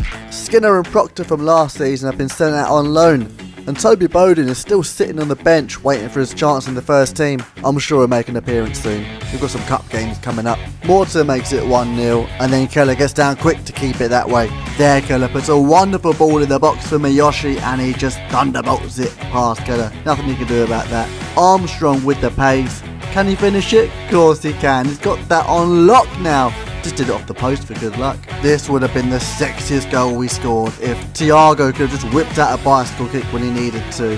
He makes no mistake with that finish though, and at 3-1 up I was trying to go for some fancy finishes. I mean, that would have been the perfect opportunity for a scorpion kick, but no bueno. Armstrong with his well-deserved hat-trick, and then it's Vaughan with the pace. Has he got the finish in the locker yet? Yes, of course he has. Just chipped it over the keeper. We are looking scary good in the first half of the season. Top of the pack. On goal difference, no less. Look at that. 56 goals scored. And 19 of those with Thiago Chikush. 13 assists too. Wow, he's turning into a proper player. It's going to be hard for Sinclair to catch up. I wonder who will win our golden boot this season. We shipped out some youth academy grads who just weren't going to cut the mustard. And we've also got Force and De Winter out on loan. De Winter was planned, but Force was just crap. A quick update on Noah Simmons. He isn't good enough for the minute, so we've shoved him out on loan to develop a little bit. Okay, so we did actually play one game with Will Fish in January before sending him out on loan, and you're going to see why that's funny in a bit. We've got 5 million in the kitty, and I can't afford anybody on our transfer target, so we're going to reinvest in the youth academy. We're keeping it Brexit. Can't decide whether it's Scotland or Wales, so we'll find out soon. No new faces to show you. We're sticking with what we've got. I trust the boys to get us over the line. Take it away, lads. 0 to 104 seasons. Well, 3.5. No thanks to this man. Of course, the fans love him, and so do I. We also have a soft spot for Jenko when he's not dishing out pennos, coming in with a clothesline out of nowhere. Now we've got all our eggs in the Alex Cairns basket. Can he save our blushes from 12 yards? Of course he can't. You're probably wondering why they're both starting. Well, I feel like we've got the championship title well and truly in the bag, so we're going to give a cup run a go this season. Can't be asked for Carabao, let's stick with the FA Cup. I'm not sure if a championship team has ever won the FA Cup, but we're certainly going to give it a good go, aren't we? Bowden steps up to the corner. Remember what I said about Will Fish? Well, this was the one game he played. I bet you feel like an absolute fool now, Gaffer. He won us the game 2-1, and then he was shipped out to West Ham. Back in the championship now against Hull, and look at that little pass from Dele Alli. He makes it look so simple, just playing it through the lines. Armstrong puts us up 1-0. What do we have going on here? Is it Sanderson making another darting run? Of course it is. Armstrong knocks it down for him and he spanks it off the post. Perhaps if we spent a little less time sending our centre-backs up front, they'd be switched on enough to not let Villagents just waltz through and level the score. In the dying embers of the game is Beige Mode to put a cross in and just check out this pinball car crash of a goal. There's no way the Swede claims it. You can have an assist. I ain't giving you the goal, mate. Back in the FA Cup now as the Eagles travel to Moor Lane in the 4th round of the FA Cup. And that turn from Sinclair Armstrong is quite possibly the sexiest thing I've ever seen him do on a football pitch. They are Premier League defenders. He's just spread on toast. Just look at that turn. I haven't seen a 180 like that since J. Cole apologised to Kendrick. Come on, mate. Pathetic. Oh, I'm sorry. I'll take it down. I'll delete it.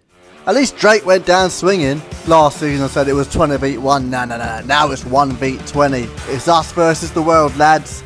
They're all coming for the spot. We're going to let them take it? Are we? Jenkinson doing his best Deion Sanderson impression. He hasn't got any legs left in him.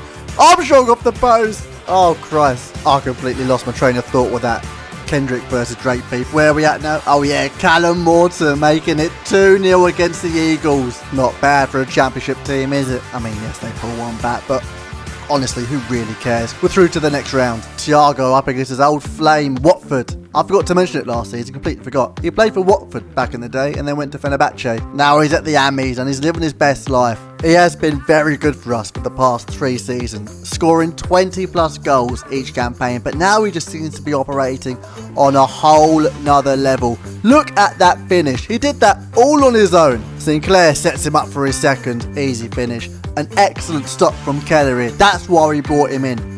Oh, no, wait, I spoke too soon again. He just rushed out the corner there. Stay on your line, our kid. This time it's Nakamura to set him up for his hat-trick, and just look at him. The boy hasn't got an ounce of respect in him for his old club. Remember earlier I was talking about Toby Bowden, our little youth academy grad? Well, he's been starting a couple of cup games, and now he's finishing off his chances in the championship. This is what I want to see from our players. 94th minute, 5-1 up, but we're still hungry for more goals.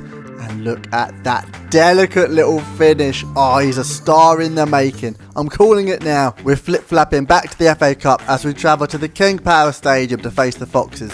Another Premier League test in the FA Cup. We do end up going behind first to both, but we were rocking a 4-3-3 attack here with Vaughan just behind Thiago, and that decision paid off as the Turk balls us back level. Sinclair gives the ball away in unfamiliar territory after tracking back from right wing. Luckily, Cairns and Scales are there to mop up after him, and in true Salford Citeh style, we are breaking from the back. Morse on the ball, he just dribbles round his man. Sees Thiago running through on goal. Does he got the finish? Of course he does, you bet your family. Dog on that hit in the back of the net. We're now 2-1 up after going a goal down. It's Vaughan to play into Dele Alli and Larson gets down to it. We haven't actually scored with Dele Alli yet, but that's not a problem with Thiago. After bagging a hat-trick, he's picking out a bit of crumpet from the crowd.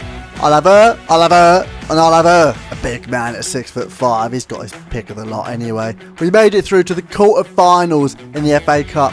As you probably guessed, we're back in the Championship against Middlesbrough, our playoff semi-finalists from last year. Isaiah Jones opens up the scoring at the Riverside, quickly putting Michael Carrick's team up 1-0. But they didn't check the team sheet. We're donning the 4-4-2 and it's Thiago to set up his strike partner. Jenko getting caught on the break and he takes matters into his own hands. Lucky just to get a yellow card, to be honest. Diallo making the run through. Can anybody get the ball through to him? Of course they can. Bejmo plays it. And Diallo with the lovely little finish. Sinclair Armstrong proving why he needs to be in a 2 up top formation. Excellent closing down. Can he find his strike partner? Of course he can. We've got control of the game after a messy first 5 minutes. Sinclair turning provider again, this time for Callum Morton. 4-1 up, we're plain sailing. Yes, they pull one back through Azaz. Nifty footwork from the Irishman, but it doesn't really matter. Armstrong finally getting his goal to contribute his earlier assists, and we've done the Borough 5-2. Our final game of these highlights is the quarter-finals against Brentford, away at the G-Tech, the third Premier League outfit to stand in our way on our epic FA Cup run. What? Trying his luck from distance, but it's just shy of the post. A dull opening 20 minutes. We're not giving the council flats anything to shout about, are we? But we could get the party started here. Bejmo down the wing. Who's that in the box? It's Dele Alli with a diving header. He's finally got his first goal on camera after God knows how many games. The second half rolls around and it's Vaughan weaving his way into the box. And I don't know whether this is a shot or a cross, but Thiago is there to get the second diving header of the game. We win 2-0, but at what cost, I hear you ask? Other than a new set of veneers for Thiago, it has cost us not a thing. We're still top of the pack with 3 games remaining, although it is a bit close. Mid-table for the West Brom are up first, and this is how we're lining up. Garbutt at left back, Bowden gets a nod at right mid, and Morton up top, with Nakamura in centre mid. 4 changes to our normal lineup. I hope it doesn't come back to bite us. Well, all I'm saying is it doesn't come down the left-hand side. Josh Madger opens up the scoring, 1-0 for the Baggies. He tries his luck again, this time with his left foot, but thankfully it goes well wide of the post. Boys, what are we playing at? Sheffield United is just 1 point behind. We can't be dropping points now. Garbutt with the switch to Bowden. As he tries to get away from his man, he gets chopped from behind. Only a yellow card, Rick, are you sure? No time to cry about it. Watt gets the ball in the mixer, but with no Thiago in the box waiting for it, Sinclair to head it well over the bar. Clutched at straws around the 60th minute. Mawson with the ball at his feet. He plays it through to Armstrong. He's got the pace to get away from his man, and he's got the finesse shot on lock this season. He draws us level and rescues a point against the Baggies. Well, it's a point gained by the look of the table. We drop into second, 2 points off Sheffield, but with a game in hand against relegation fodder Wickham. 6 changes to the starting lineup against West Brom. Thiago back in up top, along with Vaughan, Dele Alli, Kian Best, Jenkinson and Kai Janahova. Metro shut the home fans up and play some drums, because we've got to get Adams Park singing to the tune of the soul of Salford, or we could just let them score first. Bottling it against bottom place Wickham. Come on lads, do you not have any self-respect? Vaughan's got the idea, he dinks it over just a bit behind Thiago, but don't panic. The Turk knows how to finish his dinner. Thiago turns provider as he plays it over the top to Diallo, and he whips out a lovely little finesse shot to get control of the game. 2-1 up against Wickham. We're in the driving seat now, and it's open road ahead. Thiago with the back heel into Vaughan, lays it on to Armstrong, and it's a wonderful team goal to make it 3-1. An inch perfect cross from Diallo sets up Sinclair's brace, but this goal right here is the pick of the bunch. Sinclair, stop that lad, he's got a family, for his hat-trick no less. It's absolutely disgusting. He flicks it over his shoulder, and then there's a weak foot half volley into the bottom corner. 5-1 up and absolutely no signs of slowing down. He's played through again, but this time he dinks it across to his partner in crime, so he grabs his brace. We subbed him off after that impressive performance, but who comes on in his place? Fabio Tavares. A wonderful dink past this man, and he fires it into the bottom corner. 7-1 it finishes against Wickham. I'm pretty sure that puts us top, but let's go check the league table. That's better, but it's still a bit tight at the top. Sheffield have kept pace with us all season long. I think anything less than 3 points in the final game, and we risk losing out on silverware. The Canaries are our final hurdle in the league. These are the lads I trust the most to get the job done. So without any further ado, let's go win that title. Let's be having you! Come on! Have some of this, your old bag. Lions versus Canaries. We all know who wins that fight. And the Ammies are up for the scrap. A couple of no-nonsense tackles early on just to show they were up for the fight. And now we go for the kill. Sinclair's effort blocked in the box. I think it's a perfect shot, to be honest. Nakamura from distance, but the keeper gets down to it. Keep your head up, lad. Thiago, the main man from the corner, just gets a deflection off that big fat forehead. Piling on the pressure in the first half, but to no avail. I haven't seen a ball online that good since jumpers for goalposts. Ida's effort comes crashing off the post. Keller coming in clutch with a big save to deny Ida again. Sinclair Armstrong on the left wing, and look at that for a body feint. He's completely sent their defender for a hot dog. Quick feet inside the box. He keeps his balance and just prods it past the keeper. It's not the first time we've seen Sinclair Armstrong do something epic this season, but no goal this season might quite be as important as this toe poke past the keeper here. Not a bad way to get your 26th goal of the season now, is it? Not our way to rest our laurels on a 1-0 lead. It's Morton with the overhead kick, but the keeper smothers it. Thiago with some epic closing down. He makes his way into the box and just dinks it over the keeper and the bar. 89 minutes on the clock. It's Quevin Keller coming in clutch yet again to keep us in the lead. And one hand on the title. What with the clearance from the corner, and then we're pressing high up the pitch, just waiting for that final whistle, and there it is. The Salford Massive are going balmy. 1-0 is all that was needed to not only win the league, but to get us into the Prem next season and one step closer to our goal of Champions League glory. Nevertheless, what a picture-perfect moment this is. We're witnessing history in the making, people. I told you lot I was coming for the title this season. 101 points is the magic number, but just look at that. 103 goals. And we've got someone to thank for that. After a breathtaking season lead in the line, Thiago Chakush has won the championship player of the season. You know this goes straight in his Tinder bio, don't you? 28 goals and 17 assists. It's hard to argue with those numbers. But the fun doesn't stop there. We've got an FA Cup final to look forward to. You're probably wondering what the hell happened to the semis. Well, the footage corrupt. So please enjoy this dramatic reenactment. And look at Randy Orton slithering. Watch out, watch out, watch out, watch out!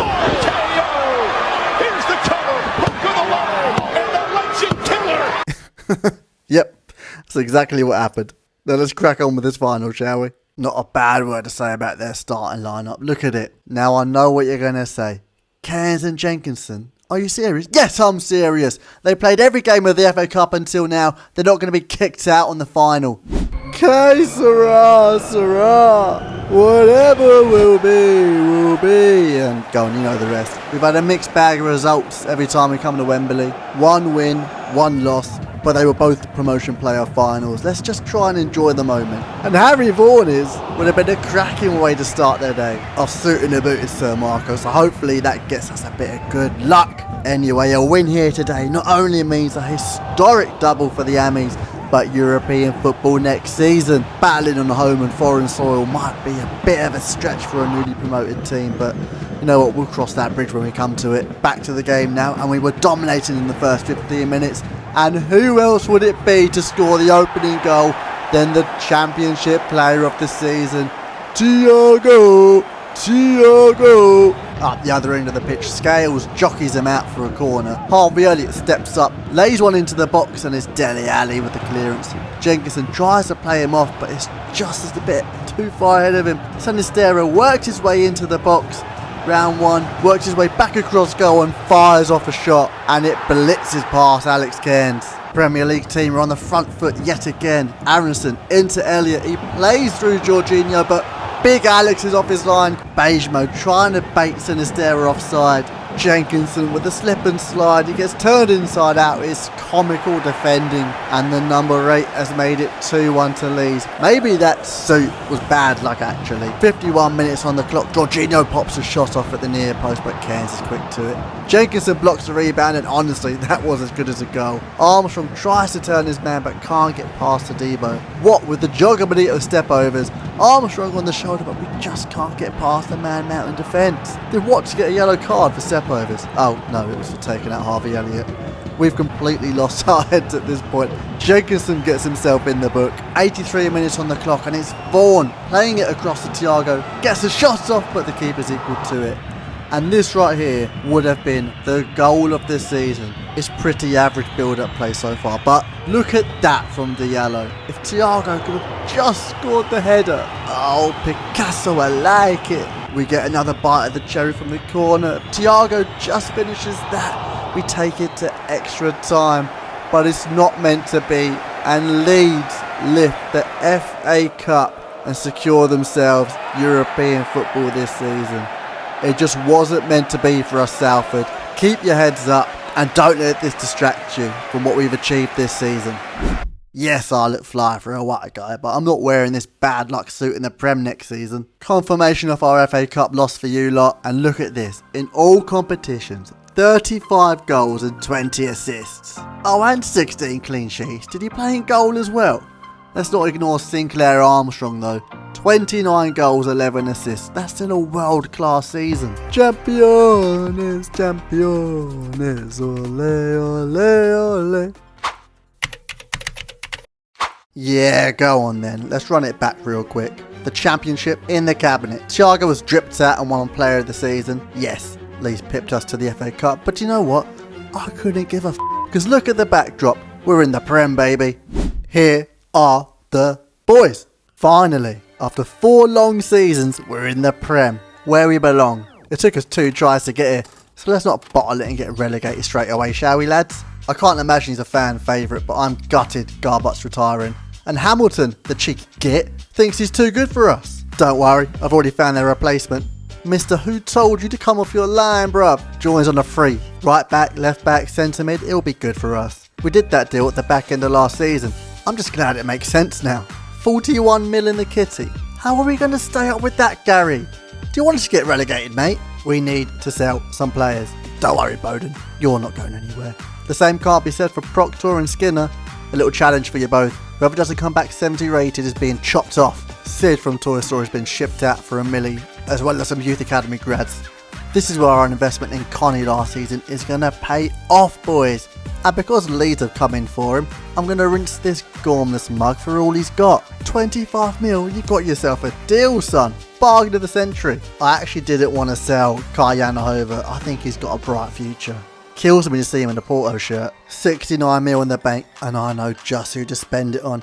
Eric Ten Hag's greatest enemy has swapped red for red and joined the Ammies from rivals Man United for 60 mil on the button. He needs no introduction. We've all seen him play for Dortmund. We all know there's a player in there, so we've given him the number 10 and the mercurial so he looks the part. 35 mil for Diallo. Is Sir Jim smoking crack? Don't let him go in season 3. He's not going anywhere though. We've spent the rest of the budget on our Brexit Youth Academy programme, hoping to find the next Nat Phillips type. 46k in the bank though. We might not even be able to sign the younglings. Pete the new Preds on our captain, by the way. Top 5 predator behind these slots, sorry.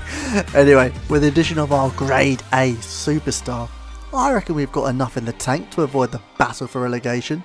You lot certainly do. Stable mid-table all the way, baby. In the race for Salford Season 5's Golden Boot, you're backing our first signing, Thiago. Does make sense. I guess he did win Player of the Season last year.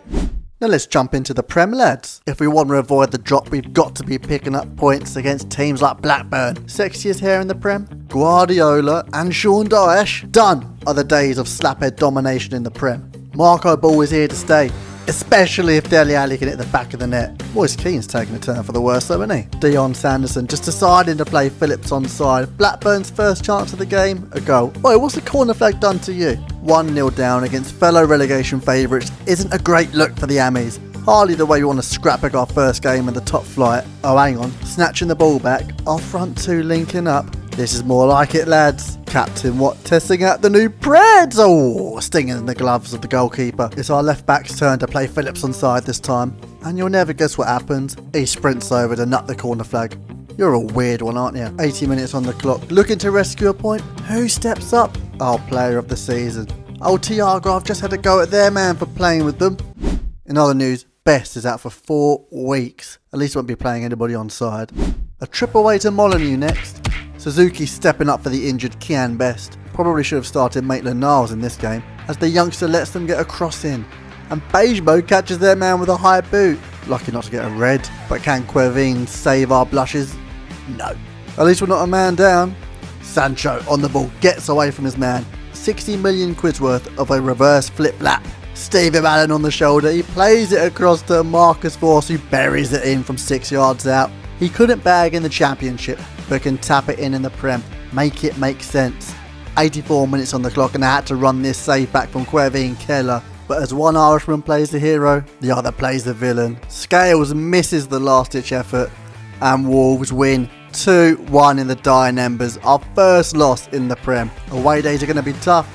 We need to be getting points at home. Look at the bounce back against the Hammers. And now you want to take a man down, Scales. In our box, yeah? At least Moise Keane looks a bit more like himself. But look at the state of this defensive line. Come on, lads. That's crap. Kudo steps up from 12 yards and buries it. Jeremy makes it 2-0.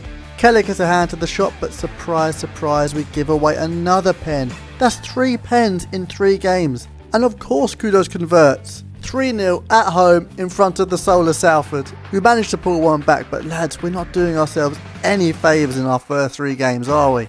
Has potential to be special. Our scout in Scotland's done the job here. If we keep up our current form, the youth of tomorrow might as well be playing the games as today. We desperately need 3 points against Forest. It would have been a cracking diving header from Dele Alli. Thiago into Armstrong, outside of the boot, back of the net. Thiago's turn to find the onion bag. 2-0 up. Do we concede? Well, yeah, of course we concede. But the point is we're winning. Dele Alli over to Armstrong, takes a touch, and a wonderful volley across goal secures us our first 3 points in the Prem.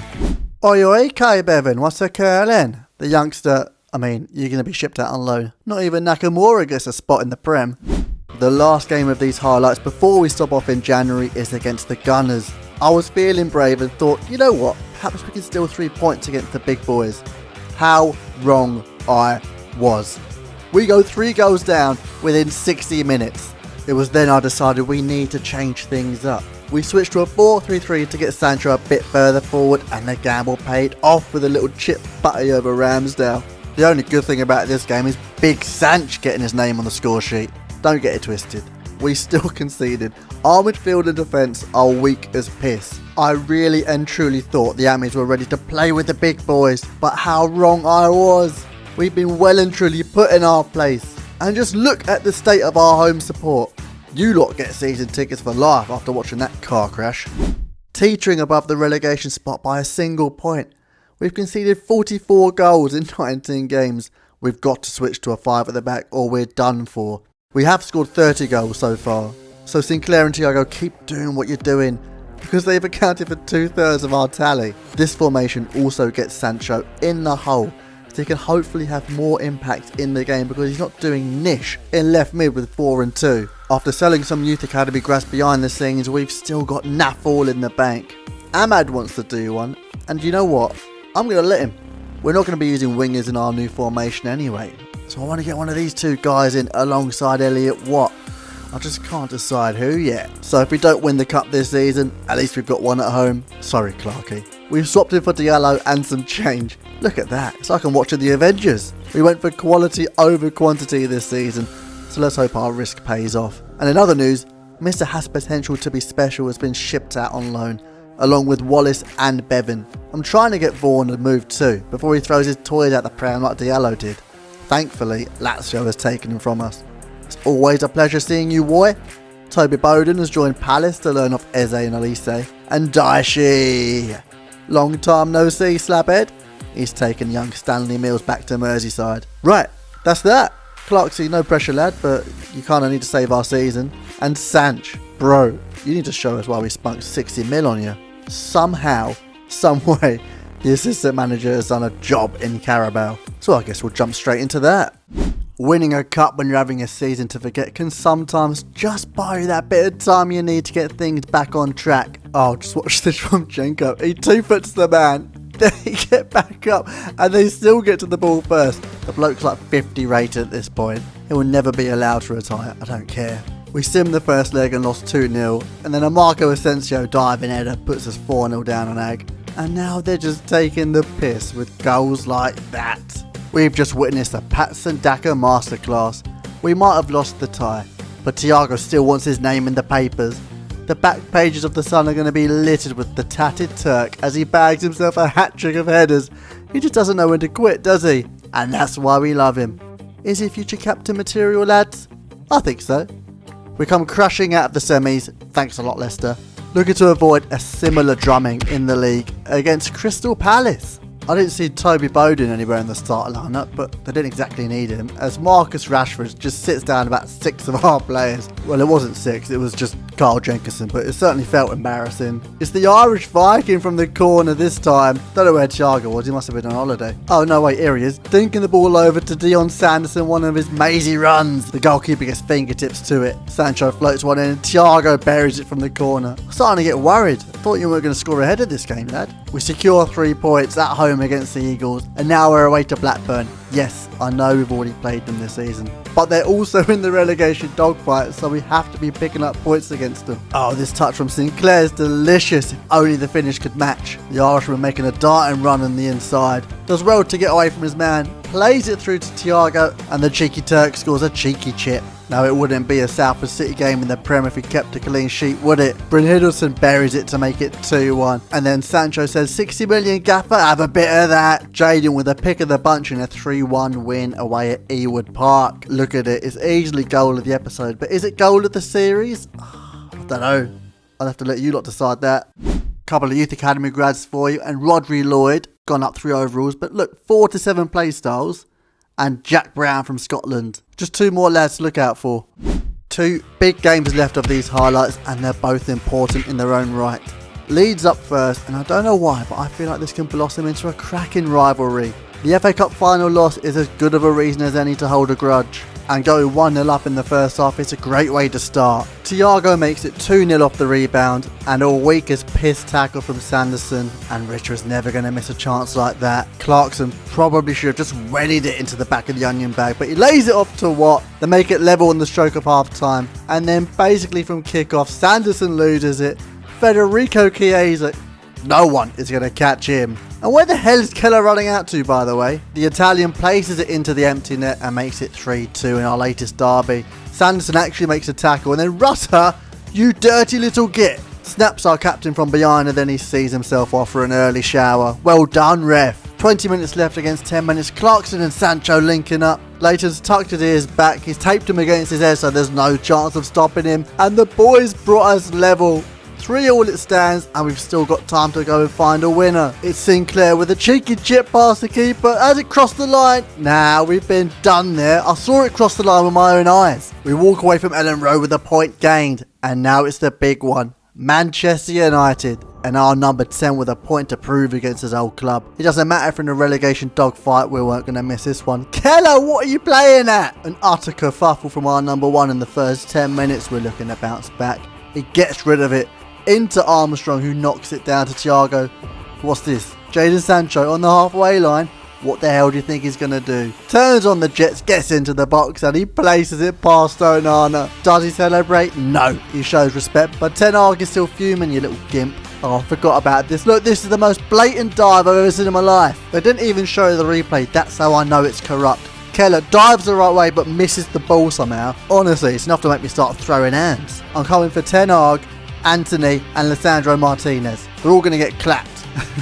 Anyway, Clarkson fires the ball into Thiago. On once more to Sinclair, who travellas it across goal to make it 3-2. Can we cause an upset against United at the first time of asking? No, I spoke too soon.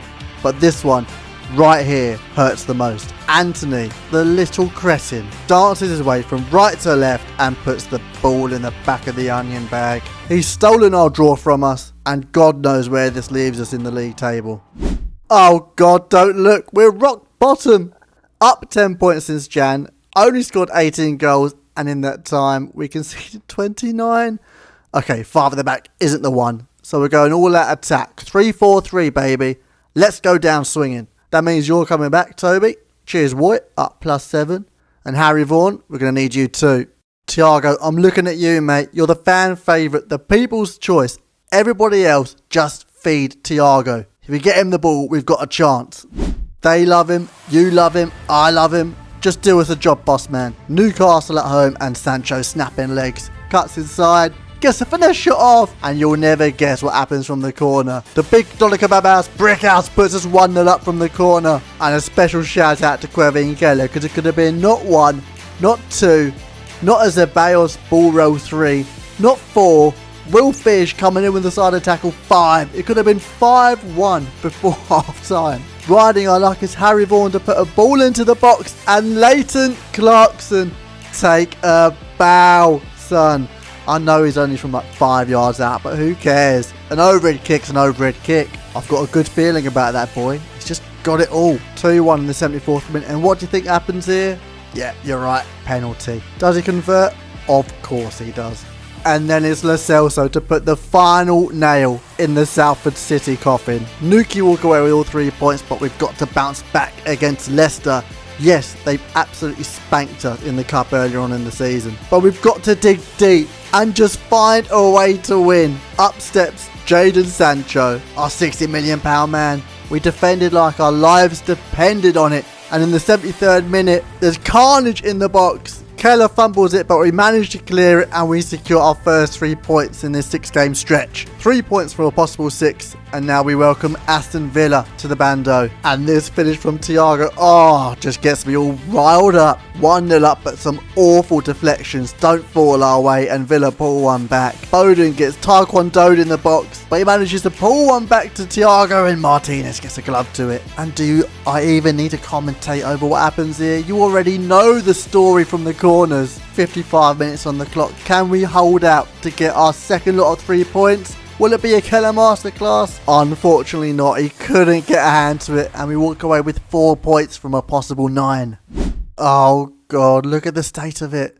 19th place. We've jumped up 1 spot. But look, there's 4 points between 16th and 20th. Still all to play for in the last 3 games of the season. It's second place Chelsea up first. And I say the form is in our favour. We're sticking with the 3-4-3. The only changes are Nakamura in, Watts out, and Callum Morton playing left wing. I could be joining you, Poch, if the Ammies don't avoid the drop. Now we can look back and ask questions all we want. Like, why didn't we buy more players? Why haven't we been fired yet? And why haven't we been playing Callum Morton since day 1? A lethal strike with his left peg, and he's put us 1-0 up at the bridge. Just look at the soul of Salford. It could be a stroke of genius from Sir Marco if we can walk away with all 3 points. A pointless challenge from Will Fish leads to not only a yellow card, but Nkunku floating a ball into the box. And as we struggle to play it out, the ball falls to Zielinski and is 2-1. And now we're in a spot of bother. The Polish brother plays it through to Nkunku. Sanderson comes in with a great challenge. No, wait, hang on. Oh, you've got to be joking. If that's a foul, then it's a red card, ref. Nah. I'm smelling a Todd Bowie corruption jobby. Yep, still 19th place on goal difference. But if we win our next game, we could jump out of the drop zone. But we need Wolves to do a job over Blackburn. We've got 13th place Spuds up next, and they've still got Son knocking about. Now we're back with our strongest 3-4-3. So let's be having you, Spurs. It's come right down to the wire, hasn't it? We don't just need good performances, we need bloody luck to fall our way too. And that scramble in the box means it might just be on our side. Hunting them down like a pack of lions, it's Armstrong to nick the ball away. He gets it on his right foot, Travella across goal, and it dinks off the post. 75 minutes on the clock, and it's Liam Scales with a great challenge. He's on the ball now. We're trying to play out from the back. Will Fish into Elliot Watt. He plays it through to a deep line. Jadon Sancho. Toby Bowden's the furthest one forward. Can he find the right pass? Of course he can. The right pass is always into Thiago. On once more to Sinclair, and he buries it. That wonderful team goal means we walk away with 3 points. We've done the job over Spurs, but have Wolves done the job over Blackburn? We're 1 point above relegation, but it's still tighter than a duck's arse down here. Theoretically, from 16th to 20th could still go down. Oh, I've just noticed. Sheffield versus Blackburn on the last game of the season. That's going to be tasty for us. Let's not waste any time. Brighton's the last game of the season. And let's be honest, we need 3 points going into this match. We can't risk getting a draw. It's no exaggeration to say that this is our most important game as Salford Gaffers so far. And it's Bowden on the ball. He knocks it through to Sancho, who's been a man reborn the second half of the season. He dinks it up to Thiago, who comes crashing in with the header, sending out love to all his baby mamas around the world. Going up 1-0 early doors has definitely put the boys at ease. Now we've just got to defend. Well, that's easier said than done. Clarkson gets caught trying to backheel it to Will Fish, and Brighton equalise. I can't be too hard on Leighton Clarkson. I mean, he did score a bicycle kick for us. Anyway, shout out to Keller, who kept us in it not 3 but 4 times. 4 massive saves to keep us in the biggest game of our season. The biggest game in the club's history. On the cusp of half-time, we managed to snuff out their 5th consecutive attack. And as we charge on the counter, Vaughan gets lucky with the interception. Sancho on the edge of the box plays it back to Watt, into Clarkson, and it's the Ivan Needle stuff back through to our number 10, the big man, Jadon Sancho. 5'11" is bigger, right? I don't care what Tinder says, but look, it might not be Ivan Needle, but it's definitely the best pass I've ever seen anybody make with a football in any game of football ever. Hyperbole aside, it's Vaughan on the edge of the box, and he charisma travellas that into the top left stanchion. Put a bit of swaz on it, Jeremy. A bit of swaz. 3-1 up in 75 minutes. The boys are running rampant in Brighton. And who's yet to get on the score sheet? The one, the only Sinclair Armstrong. Credit to the boys. They have absolutely torn Brighton apart in the final game of the season. And we've done it. We've done the impossible. We've avoided relegation and bought ourselves another year in the Prem. Look at that. It's beautiful, isn't it? Shout out to this man. It feels like he's dragged us through hell and back in the second half of the season. 19 and 10 in the Prem for Thiago, 17 and 10 for Sinclair, and a very healthy 9 and 9 for Jadon Sancho in his first season. You thought it was over? Peep the backdrop. Somehow, some way, the assistant manager has done a stonking effort in the FA Cup. I haven't played a single game. So with that being said, we're probably not going to win, and it's Luke Garbutt's final game for the Ammies. He's going to be given the armband. That defence looks a little bit iffy, doesn't it? We might have a shot here. Janko is called up, obviously, to play against his old team, so lads, I don't know what to say. Let's just go out and enjoy ourselves. It's just dawned on me that if we win this game, we get European football next season. Pretty sure it's Europa League and all. Maybe we should have fielded a stronger team. Malin says, stronger team, Gaffer, as he nicks the ball off Kieran Trippier. God knows how old he is at this point. I'm not keeping track. But Malin, underrated player, body feints back inside, who finds the golden boy, and guess who lays it back to? Thiago! Bejmo is stunned. Look, he's just shook as Thiago runs and celebrates a goal with the old man. Dived a bit late there, aren't you, Ramsdale? No wonder Raya came in. I forgot we're in back-to-back cup finals. And Thiago scored last year as well. You know what, I think he scored every time we've come to Wembley. Anyway, after Cairns made a fantastic save, he's called into action again, but Martinelli gets the best of him this time. The Gabriel's linking up to level the score. It's Best playing it into Armstrong. And are we going to turn on the heat? With that pass across from Bejmo was more of a gentle simmer than it was a burning flame. Quick passing as Nakamura continues his run. His only diversion as Sancho plays it across, and Thiago just nudges it in. Across goal and off the post. That's a delicious finish, boy. Thiago then tries to take down Davies. No luck. Dion Sanderson gives it a go, but it must be like running into a brick wall. Is he the best Canadian to play football? I can't think of any more off the top of my head. Anyway, it's Martinelli on the ball. Sanderson nicks it away, and as Cairns goes to clear it, it's a trampoline touch, and the other Gabriel makes it 2 apiece. 63 minutes on the clock. Still 2-2, and we're keeping the ball nicely. Not exactly liquid football, but it's possession based. Who's that breaking through? Is that Kian Best? So he does what he does best. Puts it on a plate for Thiago. Carl Jenkinson rolling back the ears with a crunching tackle, and he's carrying it out from the back. Plays it into Sancho, and it somehow falls to Nakamura. And just look at this jam. Where was all of this luck earlier in the season? I don't care. Armstrong with the back heel. On once more to Thiago. And he does a chip butty over Ramsdale. He's rounded off his visit to Wembley with 4 goals. And hopefully lifting the FA Cup the second time of asking. Jenkinson with a massive sack in the box, taking out 2 men. It's Smith Rowe played through as a wonderful turn, but Alex Cairns is off his line quickly to snuff out the shot. And lads, we have done it. We have done it. We have lifted the FA Cup the second time of asking with an incredible upset against Arsenal as Luke Garber lifts the FA Cup. Just let it sink in that we finished 17th and now we're going to be playing Europa League football next season. And Thiago snuck off at the celebrations to crack on with Alex Scott. This season, one way or another, is our greatest season yet.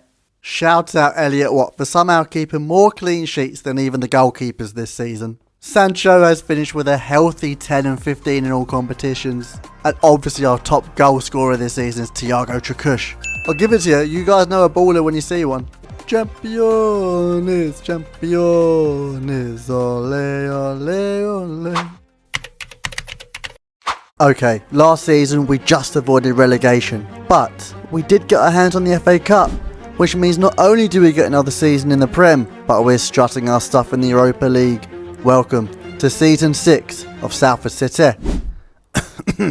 Here are the boys. Battered and bruised from last season. Let's be real, the 4-4-2 wasn't the one. We got slapped about. But we did turn it around with the 3 at the back. I don't think we'll run it all season long, but it's good to having a pinch, innit? Big Sancho on the other hand. Baller. You lot voted in Player of the Season last episode. But in some distressing news, both Dele Alli and Stevie Malin are hanging up the boots at the end of the season. So midfield is definitely a priority this transfer window. And we parted ways with Fabio Tavares to raise a bit of extra funds. But what the hell are we going to do with 32 million? We would have been better off with a parachute payment. You lot already know. You've already seen the thumbnail. England's brightest starlet, Kobe Mainoo, has joined Salford for 29 million. I mean, that is absolute bargain bozo. His game face is crap though, innit? Elliot, no hard feelings, mate. You'll still be club captain, you just won't be playing every single game. So when you're not playing, we'll let Dion have the armband, shall we? He's been with us since League One, he knows what he's doing. Now, I want to introduce you lot to our new batch of youngsters. Salford's class of 2028, our very own Gary and Phil, the McCourt brothers, Brian and David, sponsored by Lotto of course. Rodri Lloyd, who looks like a proper no-nonsense number 9. Jack Brown, wiggled his way out on loan for now, but fun fact, he actually looks like a mate of mine also called Jack. Liam Clark, from the other side of Ireland, he already came with low socks and his shirt tucked in. I just added the black TM pose. And maybe, just maybe, our future number 1, Duncan Wallace. I've just noticed we've got a little before and after picture going on here, haven't we? Now, before we crack on with the rest of the transfer window, we've got this little thing called the Community Shield to win. Now, we never say no to a battle against our rivals, especially when there's silverware on the line, but Kian Best, he's been absolutely done there. I had to run it back in the instant replay. Hoyland's just playing crossbar challenge with us, but you know who we call in a crisis. Thiago! He loves scoring at Wembley. Now, I can't tell who stops this shot from going in. I'm going to have to zoom it in, whether it's Keller or Scales, but fair play, lads. This time it's Sancho's turn to hit the woodwork, but our player of the season doesn't stop there. A wonderful back heel from Clarkey, and Sancho finds the back of the net this time. Thinking we've done the job of walking out of Wembley with a bit of silverware, it's the baby-faced assassin to level the score at the depths. Absolute buzzkill. We can't get a goal back before the full-time whistle, which means that we've got penalties on the cards. I'm not going to show you all of them. All you need to see here is the Keller save. Clarkey digs it past the keeper. Anthony, the little cretin, puts it top bins. So then it all falls down to Elliot Watt, who calmly slots it away. The club captain, who's just been pushed out at the starting 11, is lifting our first FA Community Shield.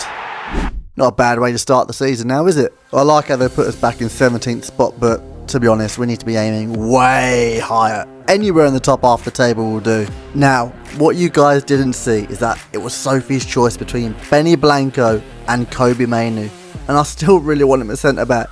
So after spotting Brandon Williams in the freebies, I thought of a cunning plan. We brought him in on a free, and he's right footed, so we can chuck him at right back, which means we could raise a bit of funds. And it breaks my heart to let him go, but we've got to improve the squad, and we can't say no to 11.5 mil for the 30-year-old. To be honest, once we started selling players, I knew we couldn't stop. And none of the squad players are safe now. Brighton have found the fish to their chips for 17 million. Ainsley has been snapped up by Everton for 4.5 mil. And the young Stanley Mills, let's be honest, it wasn't the player we thought it was going to be, has gone to Hamburg for just over 4 million. Which means we've now got 40 million left in the kitty. But it's deadline day, people, and the clock is ticking. I made a silly bid for Benny, which was rejected, so we can't even go for him. Which means we've got to go for our plan B. He's probably the better player anyway. But he's damn near more expensive. And he damn near bankrupt the club. He didn't do us a favour with the wages. I've got nothing left, Levi. Oh, you wouldn't want to be on the other side of that stair, would you? With the clock ticking, his agent came back with a counter offer. But we had to find extra funds from somewhere. So with a heavy heart, we're saying goodbye to our man from Japan. Not Nakamura. Yuki Suzuki joined Hull City for 2.5 million. And then Levi's agent withdrew the bloody offer. I was fuming. We've got neither of our centre-back options on deadline day. Honestly, what an absolute mess. I'm still not over it. Anyway, on a cheerier note, we've got Ryan McManus to step in as a backup left-back. I didn't give our class of 28 a shout out at the beginning for no reason. We are gonna have to start trusting our youngsters. And look at that. Brian McCourt's a better centre-back than a striker. Group C in Europa League. Group of Champions. To be honest, I'll back us against any of them. You lot think we're going to go all the way to the final? Well, there's only one way to find out, isn't there? Enough faffing about, let's crack on with some highlights, shall we? Moor Lane's going to be hosting European nights, but we've got to make sure we're doing a job in the league. Kobe Mainu getting stuck in early doors, that's what we got him in for. He's also got a bit of a pass on him. Route 1 to Thiago, who nods it down to Sinclair, and well, you know the rest, didn't you? He's getting absolutely no love in the polls. It's bloody disgraceful. He's just living in Thiago's shadow. I mean, the man bags minimum 35 goals and assists per season and doesn't even get a look in for our player of the season. 9% of the votes. I'd be pissed if I was him, but that's what the greats do. They use that as motivation. 3-2 down to Chelsea in the first game of the season, and who gets the ball from the corner? Sinclair bloody Armstrong. He's got 99 pace at this point, A to B, and then sees the back of the net. Show him a bit of love. He's just rescued us a point. Hopefully he can take this form into our first Europa League match against Trabzonspor. How that wasn't given as a penalty, I've got no idea. And then Kiambes comes in and damn well make sure we give them a pen. Do us a favour here, Quevin, and just make sure you don't get pen-anchored. Oh, no. It had to be Pepe, didn't it? And then whips in a free kick. I mean, are you still pissed we sold you in our Paris FC Road to Glory? I think he is, isn't he, Gaffer? The little pissant. The class of 28 have something to say about that. Well in, Liam Clark. It's absolutely worth a yellow card. We can't just focus on chopping people down, though. We've got to play our game. Best into Sancho. Wonderful turn. And he levels the score. He's an absolute baller, to be fair. I think it's time for Dion Sanderson to go on a little mazy one. We're playing around in triangles. Rodri Lloyd plays it through. And the keeper gets a glove to it. The Welshman involved in play again. Watch this little dink over to Sinclair. It was delightful. Lane split an assist. Sanderson picks the ball up again, and it's Rodri Lloyd gunning it down. What's he gonna do? Side netting. I knew this boy had a strike on him. Could we have the next Toby Bowden on our hands?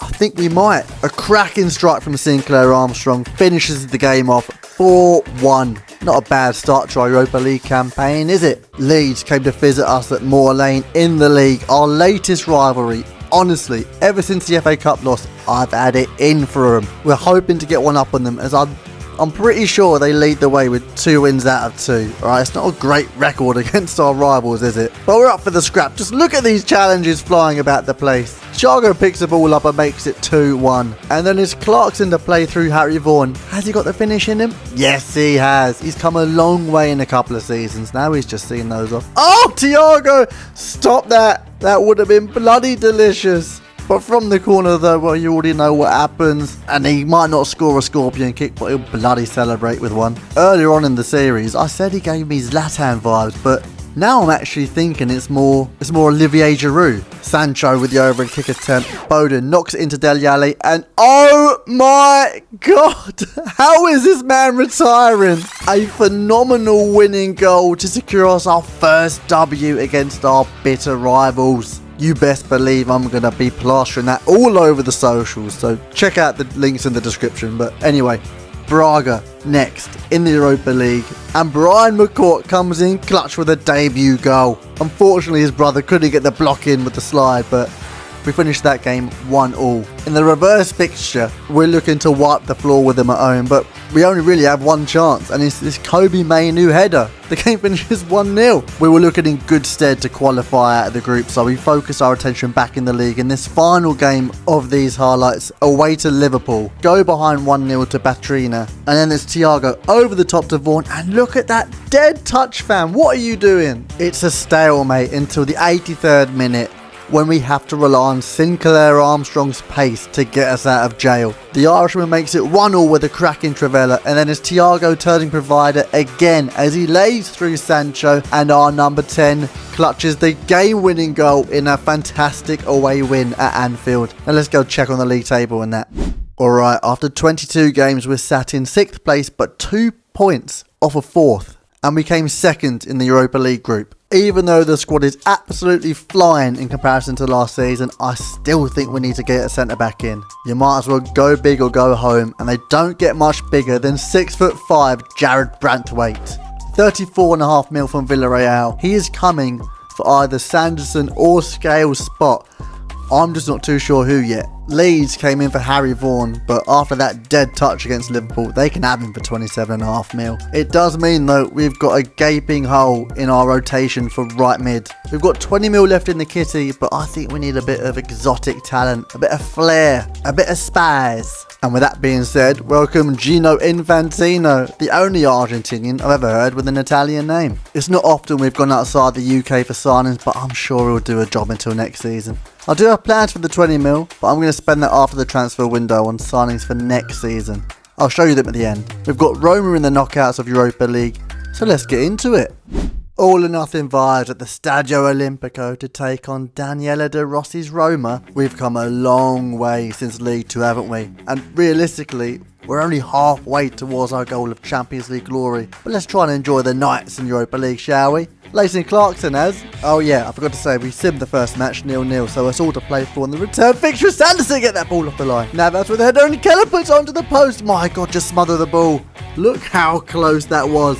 Captain Dion Sanderson to the rescue.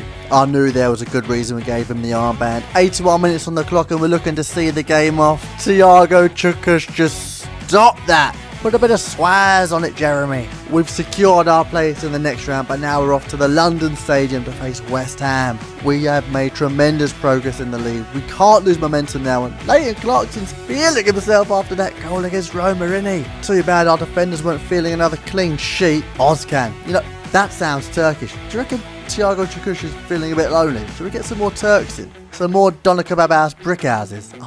I think we should. Captain Fantastic's gone from clearing balls off the line to giving penalties away against West Ham. Come on, Keller, do us a favour. Well in, Queveen. Kudus bagged 2 penalties against him last season in 1 game. He's done his research this year. Oh, Thiago, stop that.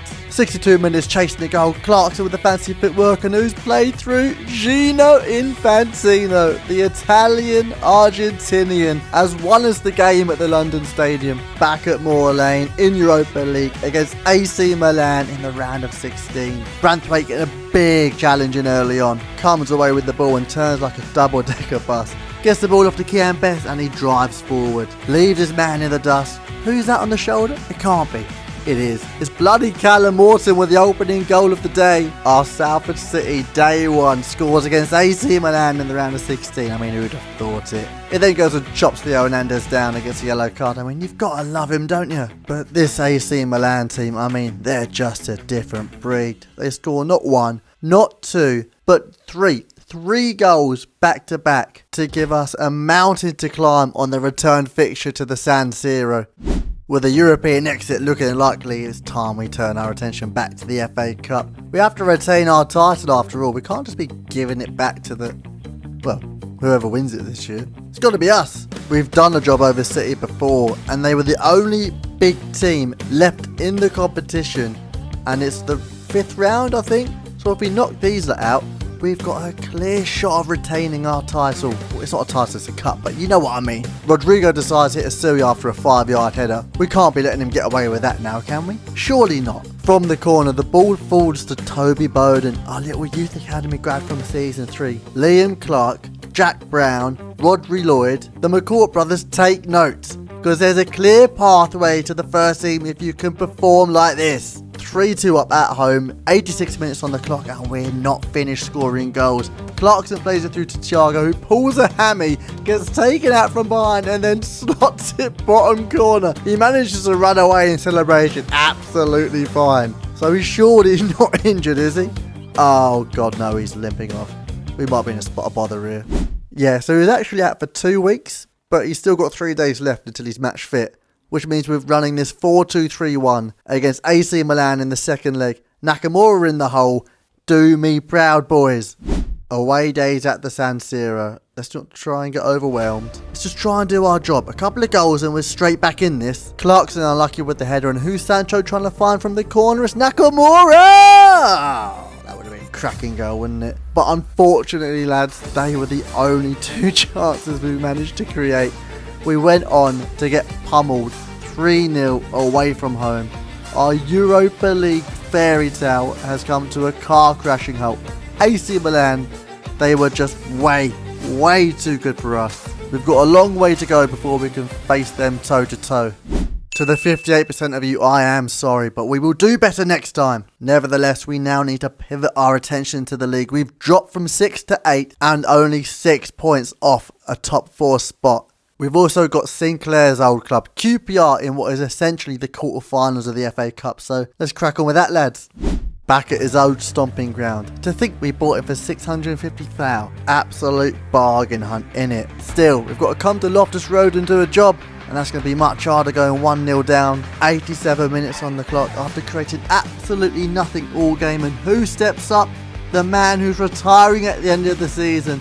I still can't believe you're leaving us. You've got so much more to give, Dele. Dragging us through to extra time. It's Armstrong on the ball. Plays it into Sancho and he gets taken down in the box. We finally get a penalty go in our favour. You could hear a pin drop inside Loftus Road as Sinclair Armstrong steps up to take it and dinks it into the top corner. The man's got balls of steel and he sent us through to the semis. Back in the league now as we face Kobe Mainoo's old club, Wolves. They did a job on us last season, so we're looking to get payback. Sinclair Armstrong continues his rich vein of form with a lovely finesse shot into the bottom corner. A lovely back heel from Thiago means Sinclair can stroke it home to make it 2-0. Chakuz from the free kick and he spanks it off the post. Sinclair's rebound denying his hat-trick, but in the 86th minute he puts away a lovely volley to secure his match ball. Also chipping away at the league table, Leeds, and I couldn't say no to a return fixture against this little traitor. Actually no, that might be a bit harsh. We are the ones that let him go after an awful first touch away to Liverpool. But this game right here was an absolute slobber knocker. Of all the forwards on the pitch, it's theirs. Jorginho Rutter. Oh my god, what a player. Pace, skill, finishing, heading. He's literally got it all. He is someone I think we should be seriously considering. 2-1 down the 55th. Hang on. Vaughan, don't you dare! Oh, he's got an assist. I mean, as long as he doesn't... Oh, he's a little cretin. Someone's got to take him out. 4-1 down. It looks like he's jumped from a sinking ship. Don't make Sir Marco start throwing hands. We need to dig deep. Scales wins the header. Sinclair Armstrong with the flick. And oh, a volley. That is delicious, lad. Scales again making his presence known. Just taking out the man. Thiago with a lovely turn. He's driving through the middle of the pitch. Plays a 1-2 with Clarkson. Lets it roll across him and finishes it off nicely. 4-3, 93 minutes on the clock, and who is going to step up? It's the man of the moment, Sinclair Armstrong. Put some respect on this man's name. Alright, Youth Academy break real quick, and Ezra Watkins and Juan Carlos Vieira We are now swimming in left backs. The final game before we stop off, and of course we're going to play the semi-final. It's against Nottingham Forest. Thiago Chikush makes it 1-0, and then we're hunting him down in the 76th minute. Callum Morton gets the nod. Can Callum Morton finish? Of course he can. Our number 39 knows where the back of the net is. It was a dead game. They were literally the only highlights. But lads, we're now back in the FA Cup final. Before that, we've got 3 games left of the season and we're sat in 6th. Brentford at home, Villa at home and Man City away. 3 tough games in their own right. And then of course we've got Leicester in the FA Cup final. As it stands, Thiago's on course to win the Golden Boot. We've got Brentford next and this is how we're lining up. 4-4-F in 2. Let's get it. As long as we keep feeding the Donica Babhouse brick house, we might have a chance of securing a European spot this season. But again, that job might be easier when we can keep a clean sheet. 1-0 down at home to 17th place Brentford is not the standard that we have set this season, lad. Especially in the hunt for European football. I don't know how the keeper's got down to that. He must have Superman reflexes because Sinclair hit that. Flecken then gets another hand to a Sinclair chance. And Mainu with a trivela just knocks it off the post in the dying embers. We've dropped 3 points to the Bees. Could have done with the result against Brentford because now 3 points against Villa means we're just staying level with them. Pretty solid team, to be honest. We've switched to 4-3-3 mainly just to pack out the midfield. Come on, lads. A big 6-pointer here at home. We've got the Solar Salford backing us. Let's not let them down. What did I just say, Thiago? You are not going to get the Golden Boot with shooting like that. Challenges coming in left, right and centre here. Toby Bowley gets taken down. It's getting a bit feisty, isn't it? Trying to work some triangles here. It's Armstrong to Williams. Back into Thiago and he flicks it through to Armstrong who just finishes off a volley. A wonderful team goal to secure 3 points against 5th place Villa. Still not in a European spot, obviously. We need to do a job over City and hope Man United come through with a victory against Villa. Just look at that team. It's not fair, really. Sticking with the 4-3-3, up the Ammies. 15 minutes down the road on the final game of the season against our rivals who've already won the title when we're trying to secure a 5th place spot. I mean, we're still light years away from the Citizens, aren't we? And that goal from Rodrigo just sums it up perfectly, doesn't it? We've done them in the cup twice now. Once this season. In the league, they're just a different kettle of fish. They just play to win. Chomping at the bit, pressing like an XL bully. Armstrong wins the ball back and travellas it into the corner. Think on before you vote in our next poll, alright? Haaland dinks it over Kevin Keller and Dion Sanderson is there to clear it off the line again. He's really stepped up after getting the armband. Sinclair's turn to dink the keeper, but he knocks it off the post. And then Thiago Chikush says, you know what, I'll hit the post as well. But that run there from Thiago is pure magic. Yes, it might look simple, but he's bent it to perfection. And he hasn't got the bloody finish though, has he? Sinclair gets his header knocked off the line, and lads, I think we've bottled it. We share the points with the Premier League champions. Oh wait, hang on, what a result. United have done a job over Villa, which means we've secured Europa League football next season no matter what. Thiago walks away with the Premier League Golden Boot and is only 1 goal away from the FA Cup Golden Boot as well. Speaking of, we've got the final up next. We know what Marco Asensio can do, so let's just get a couple of men on him, shall we, lads? We've gone for our strongest lineup, no mucking about like last year. Honestly, that was just a fluke. So Stephen Allen, Dele Alli, if we're running away with it, I'll get you one in the last 20 minutes. Que sera, sera. Whatever will be, and well, go on, you know the rest by now. Leicester last won the Cup in the 2020-2021 season, and we all remember that Yuri Tielemans belter against Chelsea. Arsenal were the last team to win back-to-back FA Cups between 2013 and 2015. So either way, we're going to be upsetting someone, and it's more than likely going to be that defender after Toby Bowden has just sold him a bloody hot dog.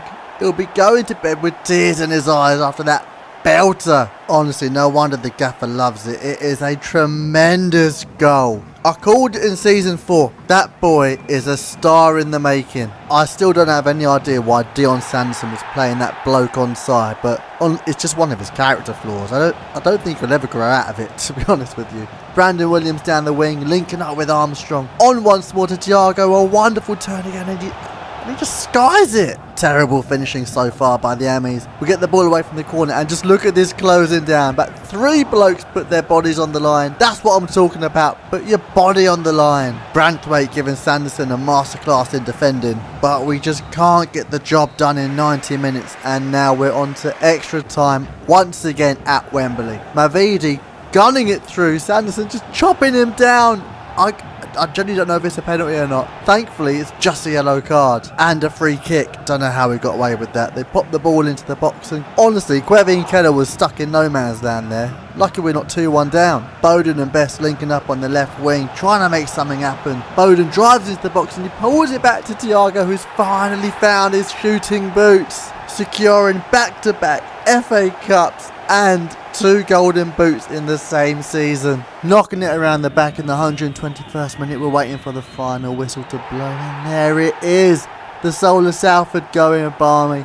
Dion Sanderson walking up to the podium to lift our 2nd FA Cup. Honestly, what a wonderful way to finish off the season. Get it in the cabinet, lads. We came, we saw, we bloody conquered. Well, not in Europe. Confirmation of our FA Cup win. And we did do a cracking job in the league, didn't we? Onwards and upwards. And we got the FA Community Shield in the cabinet too. Thanks for your service, Stevie and Dele Alli. You will be sorely missed, especially after scoring that wonder goal against Leeds. No surprise Thiago walks away with the Ammies golden boot this season. 35 and 18, cracking stuff. Sinclair Armstrong 29 and 10. Sancho with a very impressive 11 and 17. And Toby Bowden quietly chipping away with 9 and 8.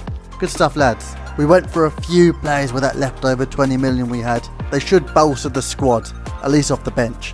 But honestly, I was wondering where Tino Androri went to. For next season, I think we'll stick with the 4-3-3. Regardless, this area of the pitch is the only obvious space that needs improvement. So, if we do bring in another centre-back, and or Sanderson aren't playing, we're going to need a captain. I've narrowed it down to these 3. Sancho, Sinclair and Thiago. Which means we've got another crack at the Europa League. And this time, we're in it to win it. Here are the boys. Good to be back with Salford. I'll deal with that armband later, Dion. The people have spoken. Now, I can only imagine they gave us naffle last season because they were investing in the bando. Nothing major, just a few 800,000 more seats. And we're giving our bando its rightful name. Moor Lane. Yeah, that's much better. Check in the kitty and look at that 98 big ones. Now our day 1 centre-back Theo Vassell is retiring at the end of the season, but Carl Jenkinson, how are you still going, mate? 41 rated, he's not going anywhere. He's staying with us till the end. With the 98 big ones in the bank, we're not going to have to sell any players. We're going to demolish this transfer list like a fat kid with a birthday cake. And we're starting with none other than our long-term target, Connor Bradley. 33 mil from Wolves. I told you last season we were coming for that right back spot. Going outside Brexit for another Donna Kebab House brick house. Are you sure, Gaffer? Well, for 80 million we're not. We got a little carried away there. Let's stay on track. We definitely need a new centre-back. And we've got the cash for him now, so let's get him. 50 million on the button. Just look at that. It's disgusting. Ugh. Brother, ugh. We're not done there, but we don't have any cash left. So we've had to get rid of some youth academy grads. Feel bad for Skinner. He was never given a proper chance. Now these lot, they've never been shown the door. It's more of a revolving door. I want you all to come back 75 rated. 20 mil in the kitty, that's great business. Now we need somebody to step in. 1, replace Dele Alli, and 2, challenge Clarkson for a starting spot. And I think we found our man. It was a toss-up between him and Clarkson, to be fair, in Season 4, so I'm glad he's finally joined us. And our final signing in Season 7 is going to be a bit of competition with Toby Bowden. Shout out Paris FC for signing Xavi Simons in the Salford universe. And I've given the boys' boots a bit of a refresh now the new ones are out. Now it's the moment we've all been waiting for. And with the whitewash in the poll, it was only going to be one man. Thiago Chakush. It does suit him, doesn't it? He's just got that captain aura. Whatever that means. 98 million. United, are you joking? We've just made him our captain. You can do one. Now all that admin's finished, let's just enjoy this team. Look at it. Solid. Top to bottom. Left to right. And with Thiago leading the line, God, just pray for them other teams. Nothing to worry about in Group F, but let's talk about the league. We have to be finishing in a top 4 spot. Champions League football with this team is a must. Now let's crack on with some highlights. City's up first. Que sera, sera and all that. Now, we beat Man United this last season, so it's only right we give City a chance. Now check out this free kick from little Phil Foden. That is disgusting. Give Keller a chance. Now, if only he could do that for England, it would be great, wouldn't it? A bloody waste of space on that left wing. He needs to take a page out of Sinclair's book. He's been shoved onto the left wing and he's still finessing goals. Our new club captain tries the same, but he can't beat the goalkeeper. He hasn't quite got the same whip as Sinclair. On steps Lewis Ferguson. Let's see if the Scotsman can come on and make a difference against Man City. He tries his 1-2 with Leighton Clarkson, but he bides his time. Gives it to the overlapping Connor Bradley, and who's waiting in the box? Our new number 19. The new signings linking up to make it 2-1 in the 85th minute. But we're not finished there, lads. Clarkson dinks it over and Thiago says, hold my beer. What a wonderful little dink over the keeper. Our new captain rounding off the day with not only the winning goal, but by lifting his first piece of silverware. Try not to look too happy, mate. Under the floodlights at the new and improved Moor Lane as we play host to Helsinki in the Europa League. That's what we want, lads. Give the fans something to moan about. We played the B team this game to give the boys we bought at the end of season 6 a chance, and trust me, they took it with both hands. Ignore that from Ellis Sims, because our new number 9 is going to pull something out the bag others can only dream of. Morton failed, Thiago failed. Take a bow, lad. Chris MD, you should have stuck that in the Louvre. He'll probably bloody retire now. That's what Dele Alli did last season. Scored a wonder goal and then dipped off to Barbados. Anyway, the Soul of Salford are being treated to an absolute slobber knocker. 2-2 before half time and Ellis almost dinks the keeper. This bloke, I'm not going to try and pronounce his last name, I will have a stroke, bags a hat-trick against us. Oh, you know what, go on then, I'll give it a whirl. Meriliotto. That's well off. Either way, he's earned himself a scout report. New boy Harry Wilson into Ellis Simmons. He gets unlucky with the pass, somehow wins it back and then blasts it. It's the two linking up again, and this time it's Harry Wilson to bag himself a goal. Fun fact, he's actually retiring at the end of the season. Bowden dinks the keeper, then gets clattered, and then it's Sinclair Armstrong to slot it into the top left banjo. What a way to christen the new Moor Lane. 5-3 we won. And now we're in the league against Stoke. Oh, stop that, Elliot Watt. And then he tries his luck from distance, but honestly, the keeper, it's just catching practice for him, really, isn't it? We've given him the armband every time he plays because he is our day one, isn't it? We played Liam Scales as centre defensive mid, and look at that for an absolute perler. Have we been playing you out of position this entire time? Levi Colwell gets absolutely spent. Good thing Keller's there to save your blushes, mate. Too bad you couldn't do anything about this near post strike. I've got no idea what goes on inside your head. It's an excellent pass from Harry Wilson. It's just weighted to perfection for Callum Morton. 87 minutes on the clock and the keeper's down to it. I've got no idea what's going on from the corner. Kian Best is just taking the mick, really, isn't he? The ref needs to get to Specsavers. But we'll play to the advantage. He whips a ball in, and who is there to nod it home? The man of the moment, the Irish Viking, Liam Scales. Back at the Bando on Thursday night to face AZ Alkmaar. Probably our toughest game in the group. Our new club captain steps up with a delicious dink to make it 1-0. And then he's charging into the box, hitting the defenders with a 360 no-look cyclone, and the keeper doesn't know which way he's up. I'll be honest, I don't even think Thiago knew what he was doing, but that finish is disgusting. The angle on that, sheesh! With our foot still firmly on the accelerator, we're not slowing down anytime soon. Lewis Ferguson grabs our third, and then Quevin Keller steps up with a magnificent save to keep it at 3-0. It's no avail though, as Sifuk moving like Dave. I just put Nangal on a sprinter. Look, our boys have no chance. Oh, calm down, rude boy. Let's not lose our heads. We're still 3-1 up. Thiago with a dink. Oh, I love that from you, defender. I'll stick with that fibre later, yeah?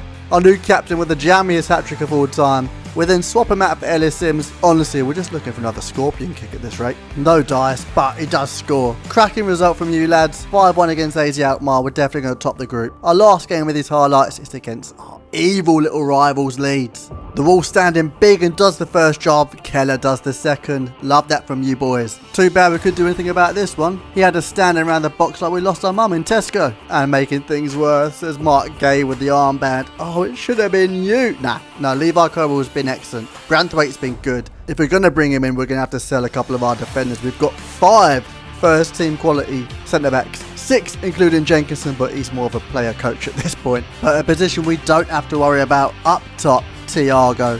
1-on-1, you already know how that story ends. Our new captain secures 3 points for the Ammies in the derby. Now let's go check what's occurring at the halfway point.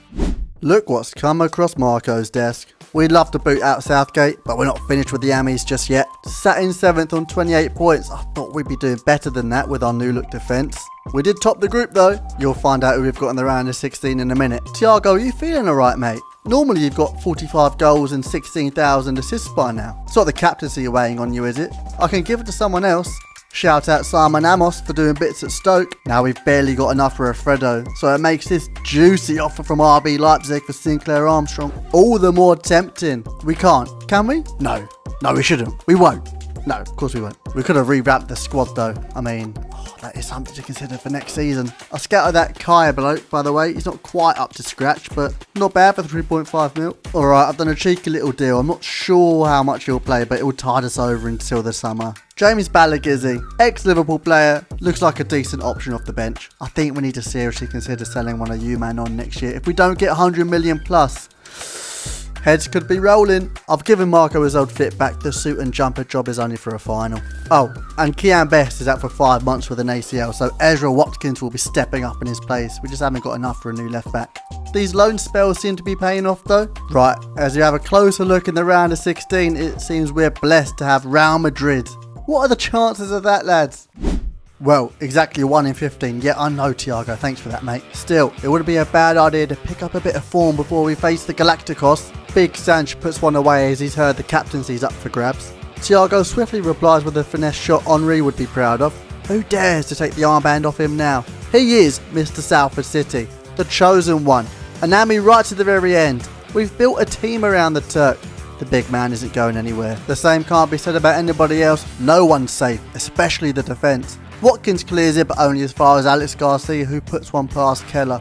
2-2 the score, 74 minutes on the clock. It's Sancho to put one through to Armstrong. A cheeky back heel to Clarkson, and we win the game 3-2. Better luck next time, Ange. But now it's the big one. Madrid at the Bernabeu.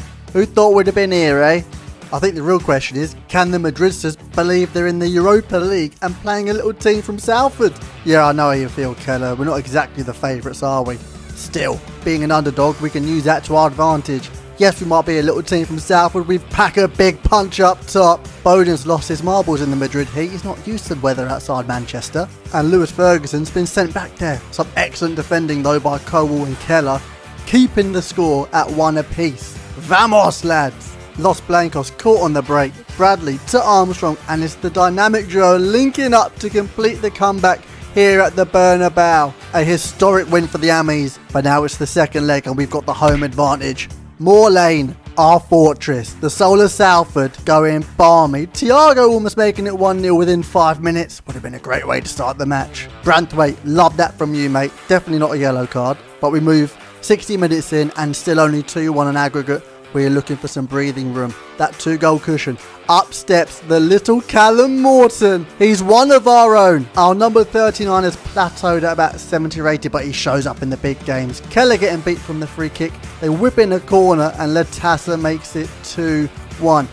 Branthwaite, seriously, mate.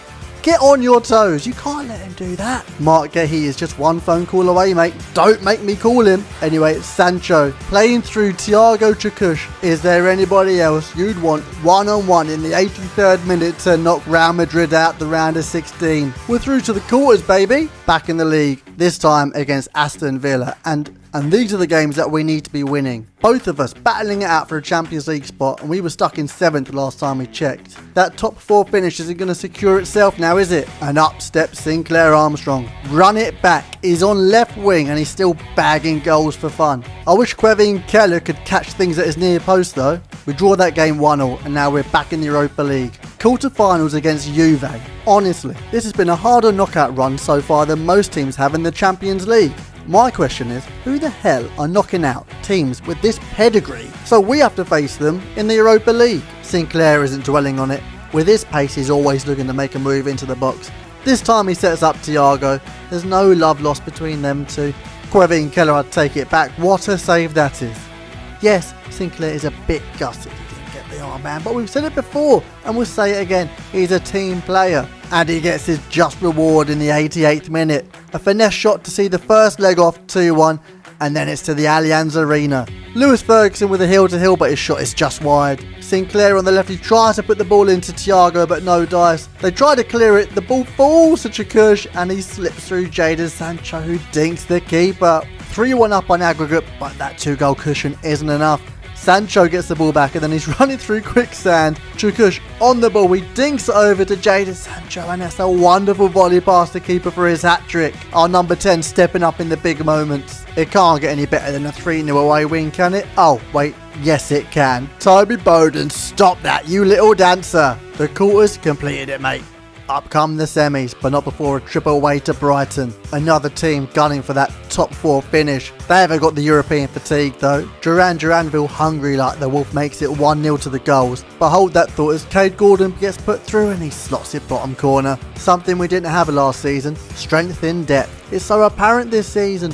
We're not just relying on our starting 11 to win games. The whole squad can step up and get the job done. Ain't that right, Ellis Sims? Got a bit lucky with that goal, but if this one ripples the back of the net, I think we'd have to rethink the formation to fit him in. But with 91 minutes on the clock, it's their Mexican to step up and find the back of the net. Thanks for that, mate. Hardly the confidence boost we needed going into the semis against Bayern Munich of all clubs. Nah, that's it. I'm done with the scripting.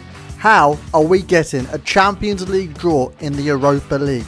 Why couldn't we get PSV or Anderlecht? I appear to be the only one stressing out about this as Sancho puts a finesse shot past the keeper, and I'm not sure what the celebration is, but Sinclair loves it. 1-0 up at the Munich Football Arena. Go on lads, show the world what we can do. Big Sanch coming close with another finesse shot, but Castell's equal to it.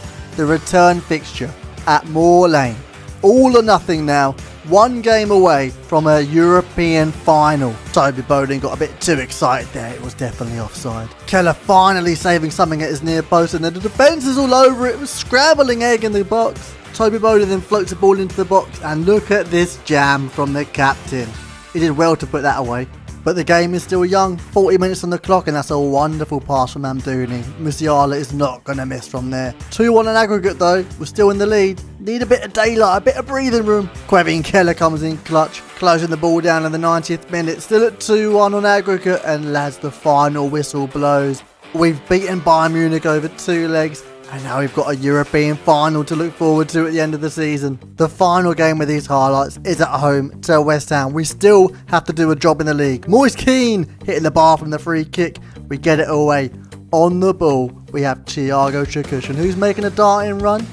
Toby Bowden. A wonderful lofted ball through to our youth academy grad. He plays through Jadon Sancho and he makes no mistake with the finish. The gaffer approves this message. Levi Cole doing a madness in the box, but don't worry. Kevin Keller's got Kudos' number by now. We get very lucky with him dinking the crossbar. And then check this out from Jadon. Hits him with a fake Rabona, and then a Jogger Benito sombrero flick into a Travella into the top left banjo. We've scored some cracking goals this episode. I'm not sure if it beats the Scorpion kick, but we'll take it. Anyway, let's go check where we are on the table. The final 4 games, and we couldn't have asked for an easier run in the league. I'll see you there, Betis. Don't you worry, we're coming for you. 2 games in hand, 6 points behind West Ham in 4th. It's crunch time, lads. Palace are up first, no Eze or Elise in 2030, and this is how we're lining up. Morton gets the nod with the armband. Come on lads, let's turn these lot over. Sorry boy, no hard feelings mate. Before we get carried away thinking about Champions League football next season, we've got to do a job in the league and make use of our games in hand. It would go a long way if we could finish that chance off though lads. The whole team involved in that build-up play. Wilson couldn't find the back of the net. Morton picks the ball up on the edge of the box. Wonderful step overs and a wonderful finish to match. He seems to have grown with the armband on. As much as Kevin Keller's been dropping clangers all season, that is a world-class save from the Irishman. Armstrong winds one up and just kisses the underside of the crossbar. I'm sure that ball bounced over the line. Sims on the ball. Wilson lets it run through his legs, and it's the man of the moment. Our captain for the day, Callum Morton. Our day 1 secured us 3 points away at Selhurst Park, and watch out, Thiago's cracking on with your misses. 3 points from a possible 9, and here's to hoping for 3 more against Sheffield. Nothing much to shout about. Morton keeps his spot at left wing. Thiago gets the armband back and scouts in CDM. Close your eyes and that sounds like something else. Get your mind out the gutter. The only thing we're banging is this long shot from Scales. Oh, it would have been wonderful if it hit the back of the net. Our easiest game in this 3-match stretch, and of course Patson Daka's here to reap Colwell's soul and dampens our hopes and dreams along the way. I hate playing against this guy. He always scores against us. Come on lads, we're in 20th place. Armstrong, you're 88 rated. Of course you can bag. Well, apparently not. But you know what happens from the corner. Who's Jadon Sancho trying to find? Oh yeah, Captain Fantastic. Basically from the restart, Thiago wins the ball back. Sancho finds Sinclair, who's obviously got the better of his man. It's not even fair. Thiago flicks it up, and before he can say Donna Kebab House, Brick House, it's in the back of the net. And Sinclair tops the day off by doing his best Ellis Sims impression. Thanks for having us, Wilder, but you can sod off to the championship now. If that scorpion kick went in, I would have had another reason to lose my head. We're in 4th place, baby. It's on goal difference, yes, so we definitely need 3 points in our last game. Here's to hoping Fulham give us 9 points out of 9. Now the Europa League final is only 2 days away, so we swapped Sancho out for Wilson. Plus, it's Harry Wilson's last Premier League game before retirement, so we've got to play him against Fulham. Come on lads, let's secure Champo. Leave us with one final gift, Harry, I beg you. The boy was on a mission. Look at the type of quality he possesses. That pass was immaculate. Morton, one-on-one, well, basically one-on-one. The keeper comes out on top. First half was completely dead after that. Morton, over the top ball through to Thiago, and look at that for a touch. See you later, mate. And a finesse shot that ripples the back of the net. Thiago and Morton leading the press, and the little Ginge comes out on top. He is just a warrior. Thiago makes the same run, and of course Morton finds him again. And just look at the quality our captain possesses. Channeling his inner chi with the armband, and he's playing on a whole other level. Just toying with the goalkeeper with his finish. I will never get bored of watching this. With all that magic at the top end of the pitch, heaven forbid we managed to keep a clean sheet at the other end. But to be totally honest lads, it doesn't matter. We win the game 2-1, and unless West Ham have won 3-0, we might have secured Champions League football for next season. Oh lads, we've done it. I can't believe it. We've done it. Let's not lose our heads. We've still got the Europa League final to go. Thiago's not too far off the golden boot. Only their man Sanchez stands in his way. Their man up top is the obvious danger man, but I'm not being rude. How did you lot get here? And this is how we're lining up. Just look at it. Look at that starting 11. It's a bloody sight to behold. 90 minutes away from creating greatness and writing history with the Ammies. With victory comes immortality here tonight, lads. Let's not keep our destiny waiting any longer, shall we? Watkins and Morton double teaming. Come on, lads, that's what it means. Branthwaite with an epic diving tackle. We look up for the scrap. Thiago down the wing. He plays it into Sinclair, but it's just wide with the left foot. Normally they're ripping the back of the nets. Come on, boys. Don't let the occasion phase you. We're at the Emirates. We've got the home advantage. If we can just keep it tight at the back. Come on! And he's pulled up in front of the Solar Salford. Are we going to let him get away with that, lads? No, I haven't got a chance in hell at saying that name. Good thing Manu came in to save my embarrassment. Sinclair making the run down the right-hand side. We're playing in triangles to find him. He drives into the box, and you know what's going to happen when he gets there on his right foot. Betis tried to ding-dong ditch us, but Sinclair said, hang up, lads. I think you've got the wrong house. And we celebrate like mad in front of the travelling away fans. Trincao versus Watkins one-on-one, and Ezra said, yeah, I'll have that, thank you, mate. Plays it into Callum Morton. Sancho says, yeah, give it here, lad. 1-2. Hang on. Jokes. Green grass to run into, and Sancho's got the burners. Driving into the box, and he whips out his trademark finesse shot. Our techie number 10 delivering the goods on our biggest stage yet. We go in at half time, 2-1 up, and to be honest, I think with a firm grip on the game so far. Yes, we conceded early, but it's not how you start, lads, it's how you finish. Manu! Didn't know you had that in the locker, son. I'll take in number 10 on the ball again. He plays through Callum Morton with a pass weighted to perfection. Cuts in on his right-hand side, and you bet your bottom dollar on that hit in the back of the net. I desperately wanted you to score in this game, but we had to swap Watkins and Morton for Bowden and Williams. They were just too knackered on this left-hand side. Trincao on the ball, and Brandon Williams is already chasing shadows. He pops one off at the near post, but Keller's equal to it. Bowden with the ball on the halfway line, and hey, ref, that's a red. That was a clear goal-scoring opportunity. Oh, you've absolutely bottled it, lad. We can't get hung up on dodgy decisions. We've still got to do our job. Clarkson with a weak challenge. Joao Neves at the near post. Keller, you are killing us with these blunders. Sancho free roaming on the right hand side. He plays through Connor Bradley, who tries to get a ball across the box, but Thiago's just the wrong side of his man. 88 minutes on the clock, and they try to play through the middle, but Manu says, you shall not pass. Armstrong into Thiago. This is liquid football, lads. Bowden on the turn, he whips out a shot with his left foot and it goes across going into the side netting. Our little youth academy grad from season 3, Toby Bowden, has potentially scored the winning goal in this Europa League final. What a strike, son. We're in added time and they try to whip a ball in, but Branthwaite says, see you later, mate. But you all know what can happen from corners. They get a head on it, but it loops over the bar and the final whistle blows. After 7 long, grinding seasons, we have finally won our first bit of European silverware. And as our new captain walks onto the stage and puts his hands firmly on the trophy, let it sink in that this is just the beginning. Next season, we're coming for Champo. Confirmation for our 3-2 victory over Betis in the Europa League final for you lot. And also our 4th place finish in the Prem. And lest we forget, our FA Community Shield. Lads, we've had a cracking season. Thiago Chikushi well and truly turned it around in the second half of the season. 27 and 14. Sinclair, reliable as always, 23 and 12. But Jadon Sancho, 17 and 21. Fair play, lad. Forgot to show this Patrick Thorpe bloke. He's been smashing out on loan. He might get some game time next season. Janko, keep doing what you're doing. We couldn't have done it without you this season. Salford Citeh are playing Champions League football this season. Welcome to episode 8, season 8 of Salford Citeh. Here are the boys. Lads, I can't believe we've been saying it wrong for 7 videos. Where were you two in episode 1, eh? Anyway, forget about that. We're playing Champions League football this season. A far sight better than our rival Stockport. How you doing in League 2, lads, eh? Jenkinson's had enough of my bad pronunciation and he's finally hanging up the slippers at the end of the season. God rest his soul. These two definitely aren't retiring though. I'll never let them. Sinclair and Thiago, you've been carrying Salford for 7 episodes. Now it's the moment we've been waiting for. I'm pretty gassed with the squad. To be honest, the 4-3-3 got us Champo and a Europa League trophy. So let's not mess with it too much. 122 million in the budget. Forget what I just said. Let's go shopping.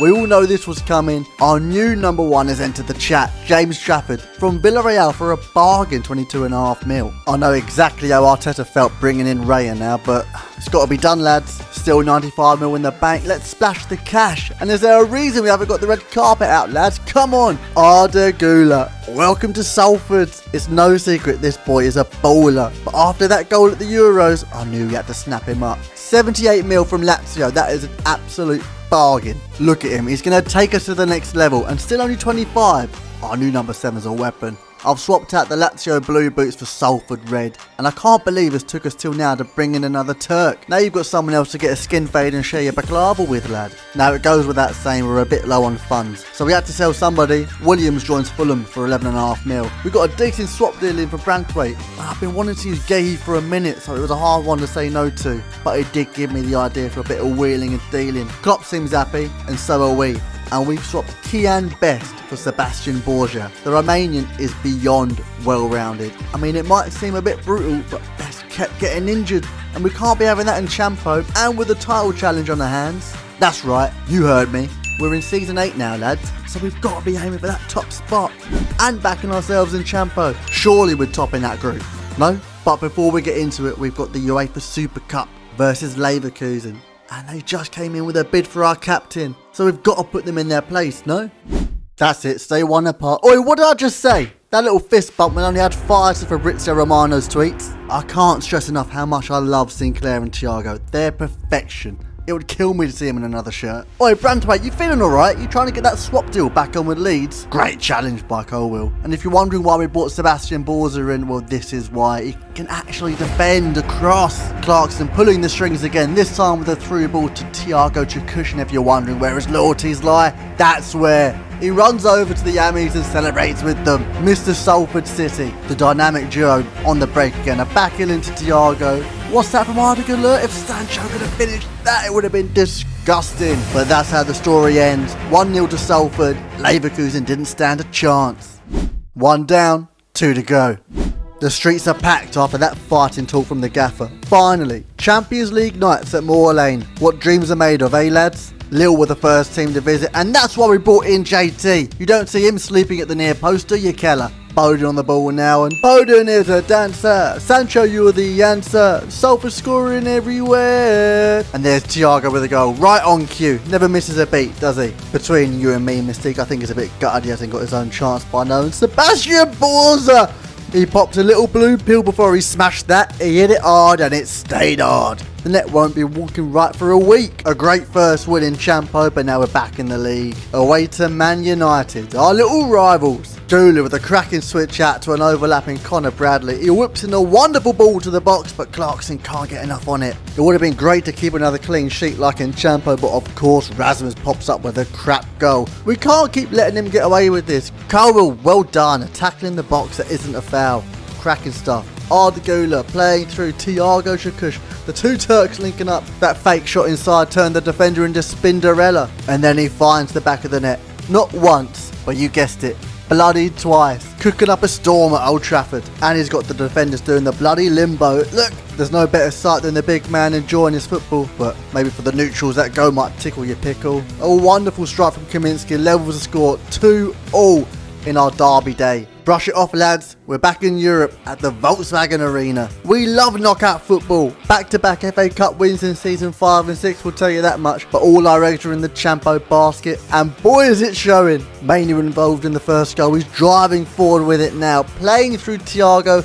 And we all know what he's going to do from here. I've never been so confident chipping the goalkeeper with any player ever. I mean, I know Sinclair's got the play style, but Thiago, it just feels so natural. I feel like that's his trademark. James Trafford, what are you doing? Just don't get beat at your near post. That's all I ask. Oh, Thiago, that was a bit naughty. And with a weak foot finish to match, that is disgusting, lad. The defender had no chance and the keeper had even less of a chance. At the other end of the pitch, Borza is cha-cha sliding, but JT's there for the big save. And to top off a wonderful away day, Sinclair volleys it home. 4-1 the final score in Germany, and we're back on home soil. Back at the Bando against Nottingham Forest. We're in good shape in our Champions League group, so we're pivoting our attention to the Prem to try and keep up with the pack. Oh, stop that, Thiago.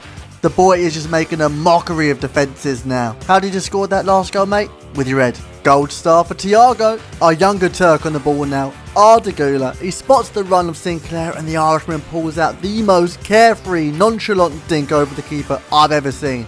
3-0 the game finished, and we're into the final game of these highlights as we welcome some Polish team for our last group game in Champo. I thought it'd be nice to give some of our fringe players, some of our subs a run out, and what a mistake.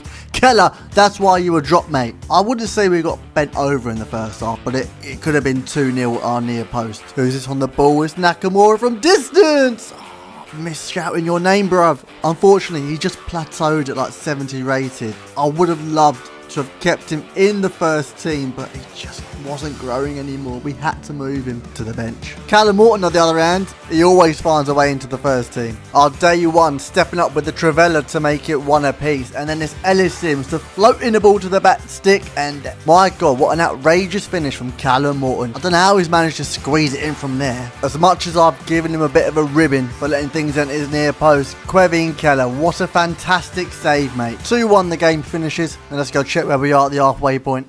Top of the group, never in doubt, but just look where we are in the Premier League table. Yeah, keep scrolling. Second spot, lads. In and amongst it with all the London boys. But what do you expect from a 5-star team? Thiago leading the line for Golden Boot. But I think we need to give JT his flowers. 9 clean sheets already this season. It's no surprise our captain is our top goal scorer. I mean, does a bear shit in the woods? We've got a few assists with our boy Arda, but none of these 8 goals are ours. We need to work on that. Bit of a piss take. Kian's jumped to an 84 rating. Also, the youth academy's back up and running. Yes, we've gone to Turkey, and I've locked down our top Gs on long-term contracts. Now, I've got a plan, but we don't have any cash left, so we've had to part ways with Liam Scales. He's gone to Brentford for 7.5 mil. And now, we've got enough cash to play with. In Season 7, we sold a Youth Academy grad, Kamil Cech, to Palermo for absolute peanuts. He wasn't good enough at the time, but what do I know? I'm just Marco. We've bought him back to Salford for 9 mil, and I made sure to do it after the window closed so we'd keep growing and overall in Italy. A little treat for us next season. But let's focus up now. 3 of our next 4 games in the league are against Chelsea in 3rd, top of the table Arsenal, and Spurs in 4th. So let's not wait around. Let's be having ya. Away at the Bridge. You know what? Come to think of it, I'm not sure we've ever beat Chelsea away. Actually, I I don't think we've ever beat Chelsea. Well, today's a good a day, it's only to start, innit? We have to keep momentum with the pack. And Sinclair says, hold my beer, gaffer. Take a look at that. Basking in the glow of the Stamford Bridge sun. Sinclair is definitely a player that Todd Bowley will buy and then just ruin by not playing him. But come to think of it, Sinclair Armstrong is just Nico Jackson if he could finish the ball. I'll tell you who hasn't got that problem though. Christopher Nkunku. The Frenchman makes it 1 apiece with a rare goal past JT. But it's the last chance of the game as Sancho's played through, but their keeper's equal to it. We share the points at Stamford Bridge and now we've got Arsenal at Moor Lane. We're looking to bounce back against the Guns because with a team this good, a team as good as Salford, each draw feels like a loss. And who's popping up on the score sheet? Our new star boy, Arda Güler. We finally score a goal with our little Turk. He then floats the ball into Sancho with the acrobatics. But Ramsdale's equal to it. Now we're trying out a little quick corner routine. Güler floats one into the back sticks, and I can't believe he's got hands to that. Now I hate conceding goals like this. Look, he's just standing him up, right? Backing into man on the edge of the box. So what's Branthwaite meant to do? This is how football should be played. Put a cross into the box and let a big man stick it in the back of the net. Sending love to all his baby mamas across the world. 4 points gained against Chelsea and Arsenal. Now let's make sure we go home with a win against Spurs. Opening 5 minutes of the game. Make sure you let them know we're here. Well done, Mainu. Kobe with a leg break. What a red card! Ref, it's been a minute. Every cloud has a silver lining though. We went with a 4-1-2-1-2 narrow, 2 up top, and I swear to God the football was fluid as water. Hot milk with honey. It was delicious. Armstrong just reminding the gaffer why he needs to be playing in a 2 up top formation. Look at him now, on the shoulder, in front of goal, left foot side netting. We played with 4-4-2 with the Ammies from League 2 all the way to the Prem. I mean, we had to switch it up because we didn't have the right players to play where we wanted to at this level. But I'll tell you what, I think we found our rhythm. A rhythm is a dancer. 4-1-2-1-2. I mean, yes, we can see the goal or two, but we're playing with 10 men, lads. Odegaard with the Tottenham armband. That doesn't look right, does it? Makes me feel a little bit sick. But this is what I'm talking about. Arda Güler with a deep lying over the top ball. Armstrong on the shoulder and he chips it over the keeper. Stop that, Sinclair. He's on the ball now. In the centre, in front of goal. He slips it through to Sancho, who takes it round the keeper and tries to rabona it through the defender's legs. It would have been disgusting. Anyway, we walk away with 3 points. Let's go check where we are on the table. Don't blink or you'll miss it. We're top of the pack, lads. And don't worry, I didn't forget about Champo. We've got Lazio in the round of 16. Let's go! Top of the table and in the round of 16 in Champo. This seems too good to be true. Well, it almost is. I simmed the first game against Lazio and now we've got to come back from 3-2 down. Good thing we're at Moor Lane though. We've got the soul of Salford backing us at home. Going balmy. And now the place is bouncing after Jadon Sancho puts one away. 3-3 on Ag. But I'll tell you what, if whatever his first name is, Gonzalez, can stick that Darwin header away, it could be a different game. Lucky for us, he's got a 50p head and we can capitalise on the home advantage. Thiago through to Güler. Oh, and the ex-Lazio boy puts one away against his old club. Thiago tries to take it round the goalkeeper, comes back inside to finesse it. Block shot, but what is that? He whips out a bloody bicycle kick. Don't steal him, lads, we need him back. I mean, just look at that. Quick thinking by the big Turk. 5-3 up now on aggregate. 83 minutes on the clock, but we're still looking for more goals to cement our lead. Thiago just taking the mick. Güler going for the overhead, but what is that in the top right hand corner? There's no way this has been given as a penalty. It bloody has. The little Turk slots it away to make it 6-3 on Ag and knocking his old team out the Champions League. But hold my beer, it's derby day, lads. A potential title deciding derby day. City are up first, 1 game and 1 point behind in the league table, and then we've got Real Madrid in the quarterfinals. We're sticking with the 4-1-2-1-2 because, to be honest with you, we're just a bit naughty with it. City with a 94 rated attack by the 82 defence. They're sitting where it hurts, boys. Thiago and Sinclair, you know what to do. As the sun sets over the Manchester skyline, the citizens turn out in their dozens to witness the dawn of the Ammies. Pet ball is over. It's done. Get it in the bin because Marco Ball is here to stay. Leighton Clarkson with the opening goal. Take that, you absolute slaphead. Although I should probably tone it down a little bit because we missed not 1, not 2, not 3, but 4 one-on-one chances in the first half to make it 5-0. Good closing down by Branthwaite. Trafford tries to get it out, but just chips it into their player, and he gets down quick for the first save. And then he's up quick for the double save. Trying out our new quick corner routine in the second half, and I'll tell you what, it's less successful, but it's way more fun. Sinclair knows what I'm talking about. The keeper didn't have a bloody chance trying to stop that, and then he runs over to give a hug to the old man. Thiago finally with a successful goalkeeper take on. He only gets a yellow card. Questionable. And what's he going to do from here? Goes for the Panenka, but the keeper read him like a kipper book. It's an eventful 5 minutes as Levi Colville comes in with a bloody leg breaker. And we all know what little Phil Foden can do from here. Pick that one out. It wasn't enough though. The game ends 2-1. Salford City. Lads, we might be in for the Prem. Let's not get ahead of ourselves. Let's take a breath. We've still got Champo to worry about. No, go on then. Let's admire what we've done so far. 6 games to go and we're top of the pack. 4 points clear of City. But we've still got Champions League quarterfinals to play and we've done Real Madrid before. Ardagula's out with a red card. I don't know how, so we're switching to the 4-3-3. Come on, lads. It's not the first time Los Blancos has visited Salford. Let's make sure they're leaving with their tails tucked between their legs. Again. Well, that was easier said than done because it took us until the 54th minute for Thiago to have his first shot on goal. I felt like I was watching England. Honestly, it was so dull. Well, not the game against the Netherlands. That was actually pretty class. How we should have been playing all along. Let's not get distracted. Sinclair Armstrong gunning it down on goal. A weak foot finesse shot across goal. The man is just taking the piss at this point. It looked like Madrid forgot to bring their scissors because they had no cutting edge until Vinny Jr. stepped up in the 77th and the 92nd minute to level the game off to a piece, which means we go to the Galacticos, to the Bernabeu, where nothing less than a victory will do. Thiago trying to bully his way through, but no luck. He's then on the edge of the box again. Mainu plays him through, tries to dink it over the keeper, but he gets a big hand to it. The second half rolls around and then it's Ardagula to slip in. Sinclair Armstrong with a touch as delicate as my self-esteem places the ball into the back of their net. Mainu hasn't forgot what happened in the first leg. He takes out Vinny Jr. on the edge of the box and then it's Jude Bellingham to step up with a wonderful free kick off the bar. England's golden boy inches away from taking this game to extra time, but lads, we've done it. We're in the semis. Pivoting our attention back to the league now against Liverpool. Sebastian Borges' old club. Fair to say he's enjoying his time at Moor Lane. He's already got a couple of goals to his name, to be fair. Thiago, stop that, mate. Honestly, this game was an absolute whitewash. It just goes to show how far we've come. We put 4 goals away at the Cop end and Liverpool have got nothing to shout about. 5-0 the game finishes and then we jump into the semis against Lille.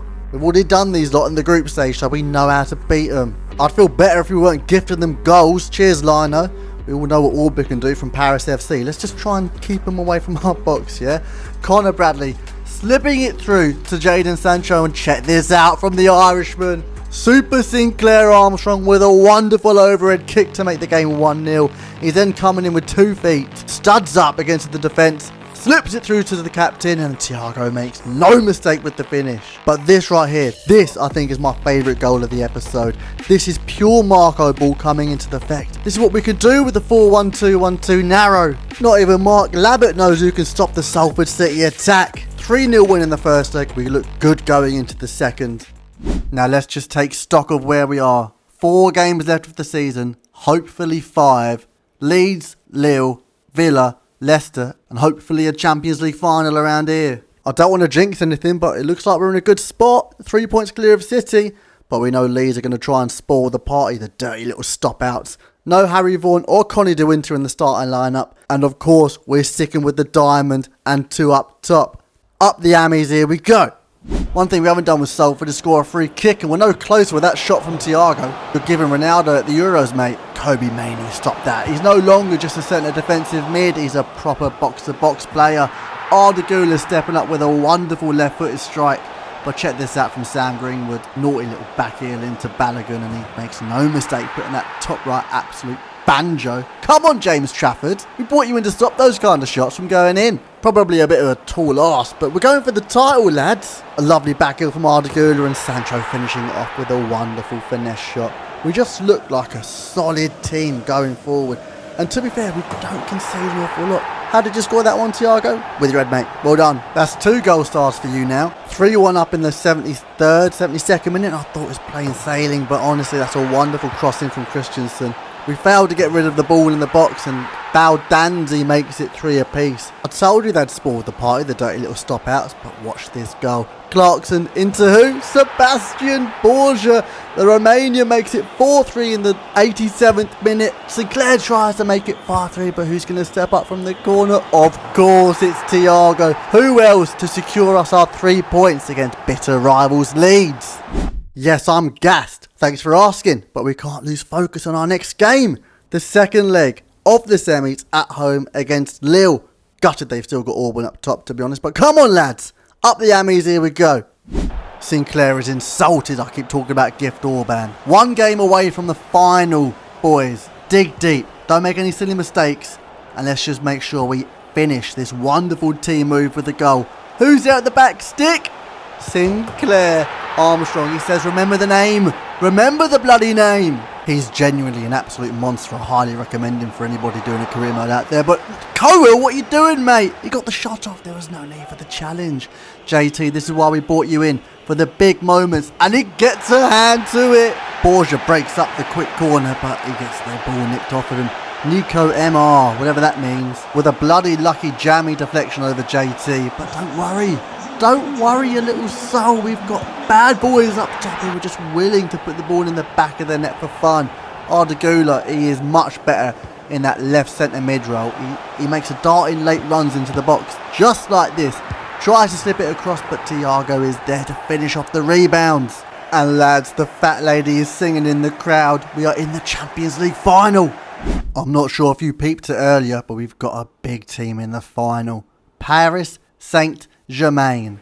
We'll be coming for you later, but right now we've got 2 games left in the league. 6 points clear, but Man City do have a game in hand, so every point counts still. Villa's up next, and to be honest, I'm not too arsed about any of them. Our strongest lineup's out to play. Up the Ammies, here we go.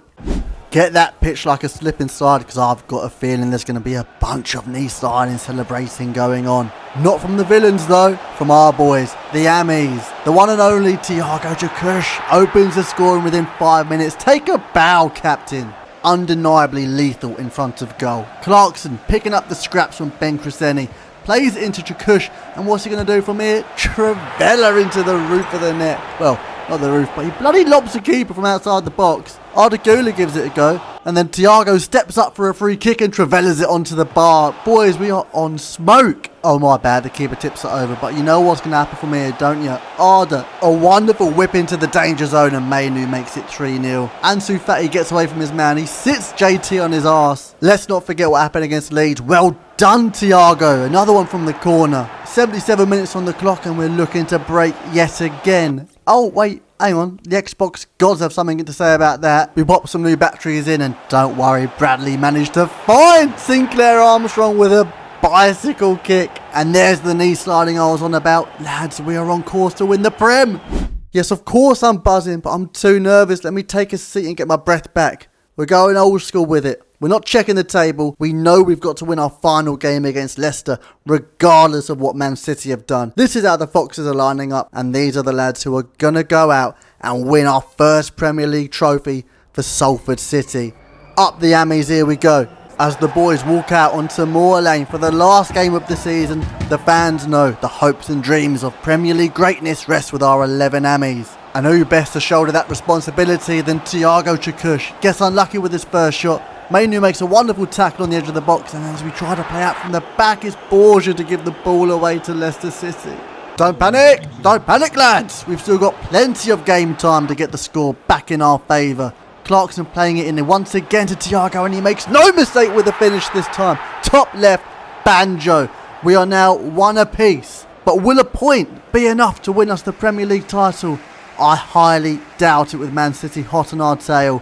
Yes, we don't know how many points one another have got. All we need to know is we need to find the back of the net. Thiago Jakush, stop that, you little dancer. He's just spread their entire team on toast, you baklava eating beast. 2-1 up, and we're in the second half. Ardagula playing it down the line to Armstrong. How he's got away with that touch, I don't know. Gets back on the ball, plays it into Sancho. Stop that, mate. Gets unlucky with the finesse shot. Now we all know what we're going to do from the corner, don't we? Psych, big Sancho with shades of Ronaldinho.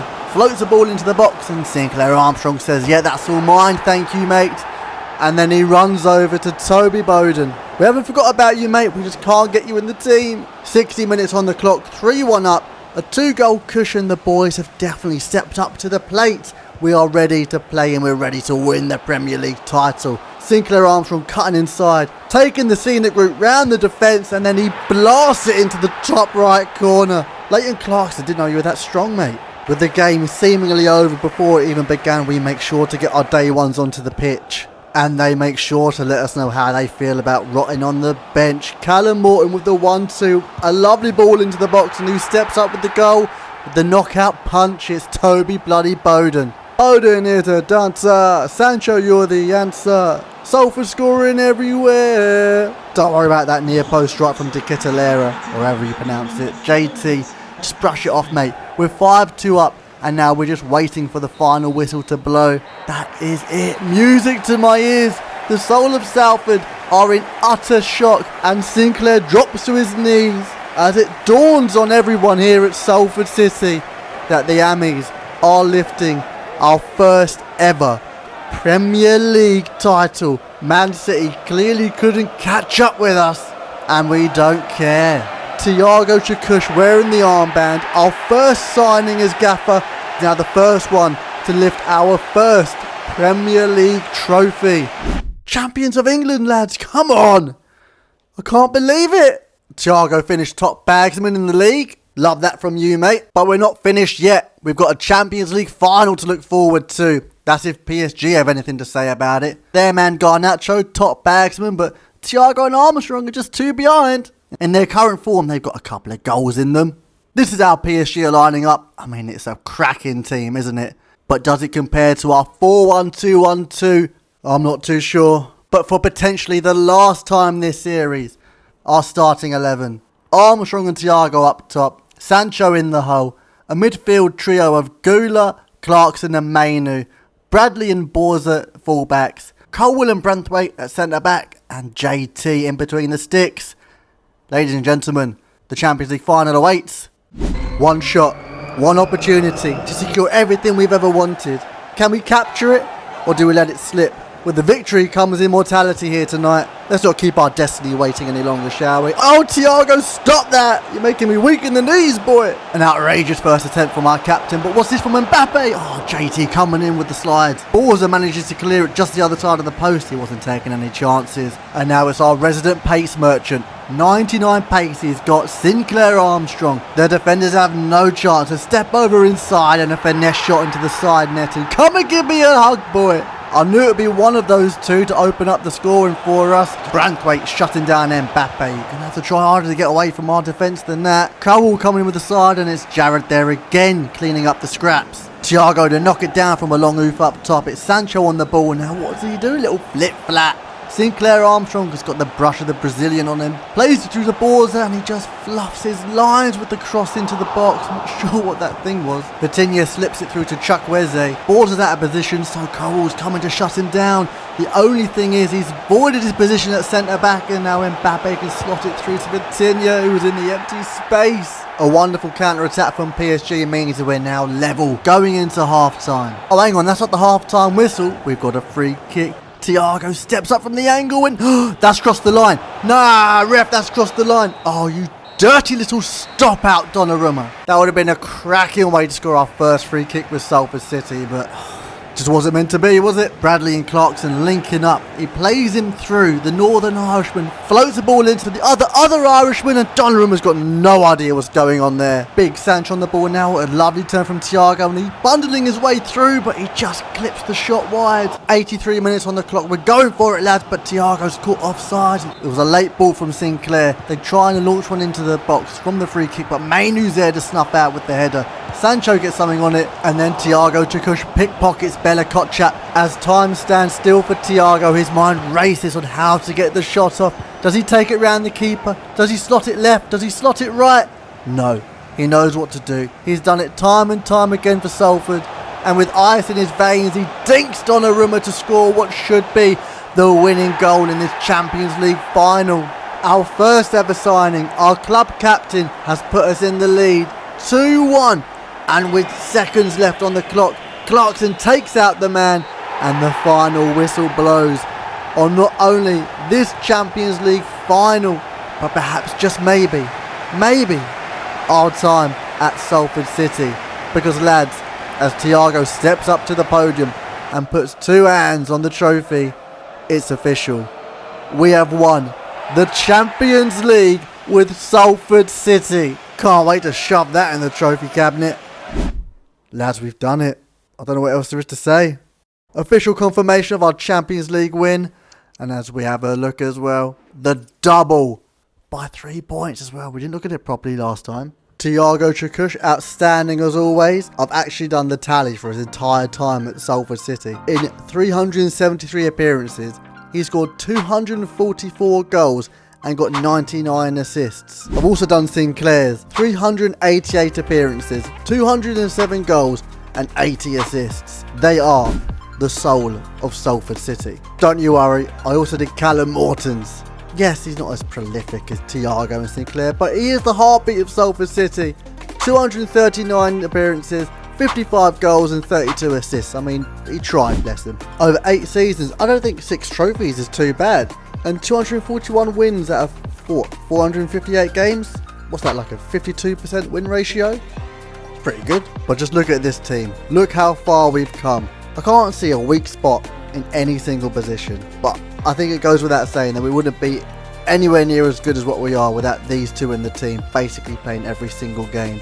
Shout out to Morton and Watt, who kind of made it all the way through from start to finish from the original starting 11. But ladies and gents, I think that's it. We've literally won the lot. I think our time with the Ammies has come to an abrupt end. Unless you guys want one more season. Ooh, how about one final episode where we try and win all 6 available trophies next season. The Super Cup, the Community Shield, Carabao, FA, the Prem and Champo. Yeah, you know what, go on. If this vid gets 75 likes, I'll get cracking on that right away. Make sure to leave a like and subscribe if you're new around here. I'm working on another couple of things in the background, so stay tuned. But until next time, stay safe. And adios. Champions, champions, ole, ole, ole.